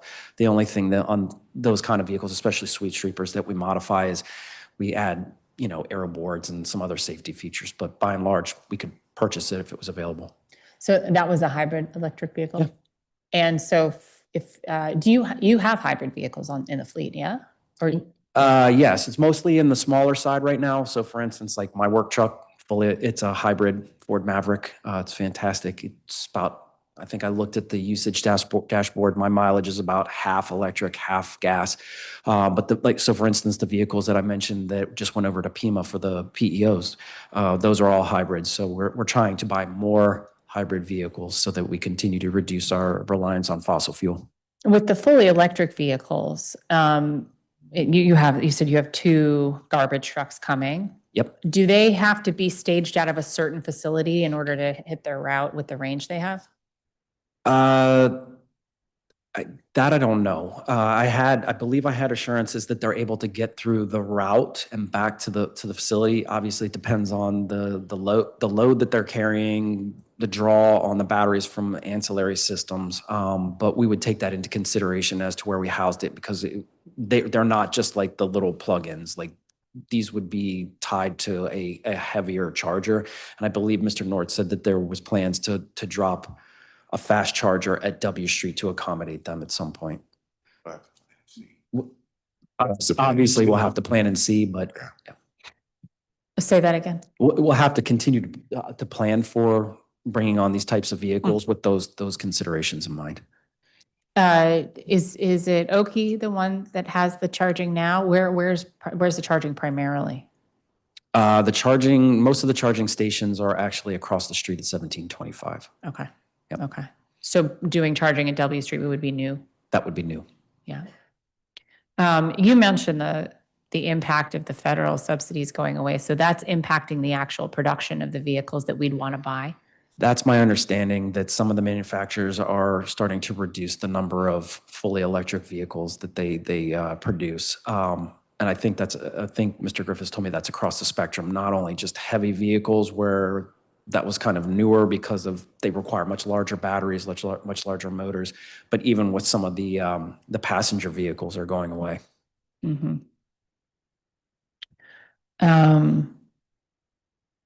We've heard some concerns about air sweepers not clearing sediment very well, which affects stormwater management. Does that concern extend to the vehicles you were just describing, the hybrid? Not so much the hybrid. So there's two types of sweepers: the regenerative air, which you're referring to, which for folks that don't know street sweepers that are watching, that's like a giant vacuum cleaner on the back of a truck, as opposed to a mechanical sweeper, which doesn't use air being drawn up and through from the street. That relies on rubber belts that act like as a squeegee. So they pick the materials up and then they carry them into the hopper where they're stored before being dumped. So with the leaf particulate, when it's dry, the regenerative airs do fine because it's light, it's fluffy, it floats. But as leaves start to break down and get wet, then yes, you need to start using mechanical sweepers, because the squeegee action of the conveyor belt actually lifts it up physically into the hopper. Okay, so then the vehicles we were talking about earlier, they have that hydraulic system, so they're able to collect that sediment. It's the same. Correct. So we currently have a mix of the two. So like the Pelican sweepers that you see, those are mechanical sweepers. The smaller Timcos, those are regenerative air. Okay. So there's 1.34 million across the plan for electric vehicle charging stations. Would those be for just DPW vehicles? Any charger that we install would be for district vehicles across the board, not public use, but for any of the agencies that have electric vehicles, is my understanding. Okay. That's correct. And have you identified the locations for those charging facilities yet? I believe Mr. Nord has ideas, has potential sites located, and because he has mentioned that he's working with PEPCO, because PEPCO has to look and see what the draw on the grid would be, can the grid support it, and then we would have to, on our side, make sure that our electrical systems, like paneling and stuff like that, is sufficient to support the charger. Could we get a preliminary list? Sure. Right, and we already have the equipment. It's just now it's the actual installation. And I see. So the 1.34 million is for installation? Yes. No, 1.34 is for the purchase. We just haven't paid the invoices yet. Wait, say that again. We have not paid the invoices yet. We received the equipment. But you haven't paid yet? Yeah, we have the equipment, but they have not billed us. All right. We've not paid it yet. Been corrected, sorry. What's that? Okay. I want to introduce a new topic that we have not discussed before. Well, maybe we have, but tipping fees. So let me explain what I mean. So tipping fees are what disposal site, I know you know, but what disposal site operators charge for the privilege of dropping off truckloads of waste. And that's because the dump truck bed is tipping to unload its contents. So seems like we're providing a pretty valuable service at considerable cost to our government without recouping an appropriate share of the cost. Is our tipping fee structure in line with others in the region? It tends to be on the lower end. I see. Are you aware of commercial service vendors who take effectively the full market share of residents' willingness to pay for waste disposal, even though DPW is actually providing a lot of that value by handling everything beyond drop-off at our transfer stations? That's a long one. Oh, there's people who make a business out of picking up junk and dropping Yes. it off at our transfer stations. Do we charge them? Depends. Okay. And what I mean by that is the larger commercial haulers, yes, they pay the tipping fee, established gate rate tipping fee. If you're referring to what in the industry is referred to mom and pops, no, if the vehicle is too small to safely go over the scales and up onto the tipping floor, then what some of those individuals, and I only have ancillary evidence of this, but there are some actors who we believe are engaged in commercial collection of waste materials who then take advantage of the agency's position that we don't charge residents to deposit trash at Fort Totten on the residential ramp. They utilize somebody with a DCID to essentially empty what they have collected for a fee for free. So we have been looking at this issue for a long time. And it's trying to figure out how we do it equitably so that A, we don't drive up illegal dumping, B, we don't enforce financial burden on folks that we might not service but otherwise need these materials removed. Right. It's a tough balance, right? We don't It want is. people to just take those truckloads and then dump them. Because then Correct. picking them up anyway, and probably a way that's more expensive and less environmentally friendly. So there's other jurisdictions that are charging more than we are. Absolutely. Okay. So if we were going to try to find that balance, would looking across the region be a good way to do that? Yes, we have looked at what other jurisdictions or privately owned landfills. So to clarify, the district's waste goes primarily to Covanta, which was rebranded as ReWorld. That is a waste-to-energy facility located in Lorton, where the trash from the district and other entities such as Fairfax County goes. It is put into furnaces, generates steam, turns a turbine, and I believe they generate about 80 megawatts of power a day. Other jurisdictions rely on landfilling, which is exactly what it sounds like. There's a big hole in the ground that has a liner so that the leachate doesn't go into the environment, and then you just deposit and then cover each day's worth of trash and then repeat the cycle over and over until you run out of space. Then we got to find a way to keep getting the waste into the transfer station rather than on the side of the road, but also to recoup our costs. Well, to put it in context, the last time that the fees were raised drastically, we lost a lot of business. We lost about 20 to 28% of our business. Okay. And was that revenue that we relied on? Yes. Okay. Yes. And how dramatically did we raise it at the time? That was, I'll get back to you on that. Okay. But that was Councilmember Che that raised that. When she raised that, we lost around, like I said, roughly 28% of our revenue. And to clarify, we're not for profit. This is to cover cost. Yeah, no, understood. Yeah, no, I get it. I mean, I'm always looking for new revenue, but right now we just also need to make sure we're not hemorrhaging the cost to receive that waste. One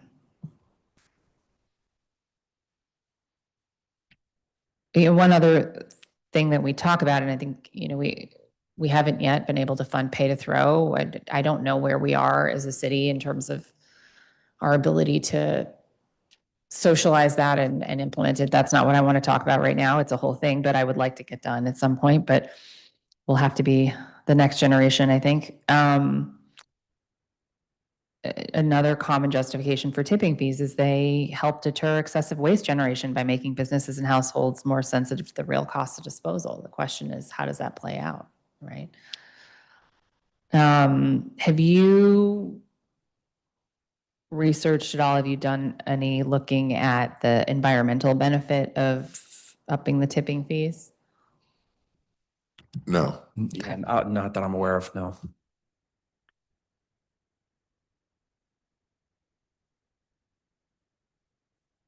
Um, in an attempt to be collaborative and not just spring stuff on you, we would love for any input you have on an ideal tipping fee structure, because if we are going to move forward with one, we want to make sure that we're not doing it in a way that harms. Just so I'm clear before the tasking goes out, so are we talking about the gate rate that we're charging commercial haulers, or are we talking about instituting essentially tipping fees for residents utilizing the residential ramp? What's the problem that you think is a bigger one to solve right now?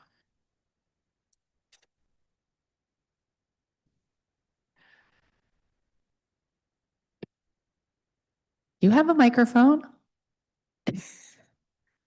Madam General Counsel, and lots of expertise, I might add. I believe they're equally as important. We accept a lot of trash or bulk material from residents. And then there's also recapturing our costs from the commercials that come through to us. So they're about equal. So the answer is both then, I think. Yeah. Yes, because the tipping fee, I mean, presumably the private haulers are adjusting their rates with their customers to adjust for increases in diesel or new trash trucks, and they pass that along to their customers. Yeah. Likewise, even though we're the government, they are our customers, and we should take a look at adjusting our gate rate to meet our ever increasing costs. But likewise to what Ms. Davis is saying, I also agree that there does need to be a financial component associated with residents using the ramps, especially the folks that are coming in with U-Haul vans full of materials. And if you see that person several times a week, it begins to raise red flags, because how much trash could you possibly be generating? Or is this associated with, say, a renovation business, or driving through the neighborhoods and Mr. Smith has a pile of trash he wants gone that DPW wouldn't take otherwise, and he doesn't want to schedule a bulk pickup, so I pay $20 and this guy just makes it disappear. Yeah. Yep. I get that. So, all right. So then here's the request. Could you please share in writing in the next couple days an ideal tipping fee structure for both sectors? Yes. Thank you. All right. Just a couple non-budget items while we're all together. We might all be together again, but maybe not in this configuration. So I'm going to take what I got here. Okay. That covers my budget questions. All right. So implementing the Kronos timekeeping software for better management of things like overtime and leave. What share of your workforce is using Kronos now, and what's the timeline for remaining steps to full deployment? It hasn't been rolled out yet. We were aiming for the end of this month. We had an internal issue come about that set it back. We had to, we're working with the vendor to right size that. My CIO is working directly on the project now. It set us back about 2 months or so. The planning assumptions changed and we're accommodating for that, but we believe by end of summer, we will be rolling it out. And as I've stated in the past, the first stop that it will be coming out is collections. Once we prove the concept in collections, then it will expand out to each of the other 2 divisions. I'm sorry to hear it's delayed. I know you're very eager to get it implemented. I am, but these things happen as you try new programs. Okay. Where do things stand with the collection rerouting? Are you confident that the new routes are now consistently covering all the eligible households? On paper, yes, they are, and it balanced out the load in terms of number of stops. But I think in response to Councilmember Henderson, Yes. unfortunately, when we were looking at it from the number of stops perspective, it didn't give us insight into, well, if you move these 5 houses, they have more than 1 can, and you've now reduced the number of stops, but you've increased the amount of tons that are going on the truck, which means now the truck has to go to Fort Totten 3 times to empty, and it's a 45-minute one-way trip up to Totten and back to the route, so you've lost efficiency. So that has led to delays. I know you're aware of it. I'm aware of it. The residents have been letting me know. They've been letting you know. I'm cognizant of it. We are working through it and trying to fix that piece. It's a work in progress, but we are committed to making sure that everybody is getting consistent on-time collection. So we have corrected one problem in terms of the length. Now we're working on the issue that cropped up with the tonnage to make sure that it's not overburdening the crews and the equipment. Okay. Anything else you want to add? No. Okay. That's all my questions for you today. Thank you. Thank you. This concludes today's budget oversight hearing. If you have not yet submitted written testimony, please do so by submitting it on the council's hearing management system. The record for this hearing will close at 5:30 p.m. on May 14th, 2026. I'd like to take a moment to remind everyone the Committee on Public Works and Operations will be holding a number of additional budget oversight hearings over the coming weeks. Please visit the council hearing management system for the committee's performance oversight hearing schedule. If you'd like to testify at any of these hearings, you can also sign up on the hearing management system. The time is now 12:54 p.m. and this hearing is adjourned.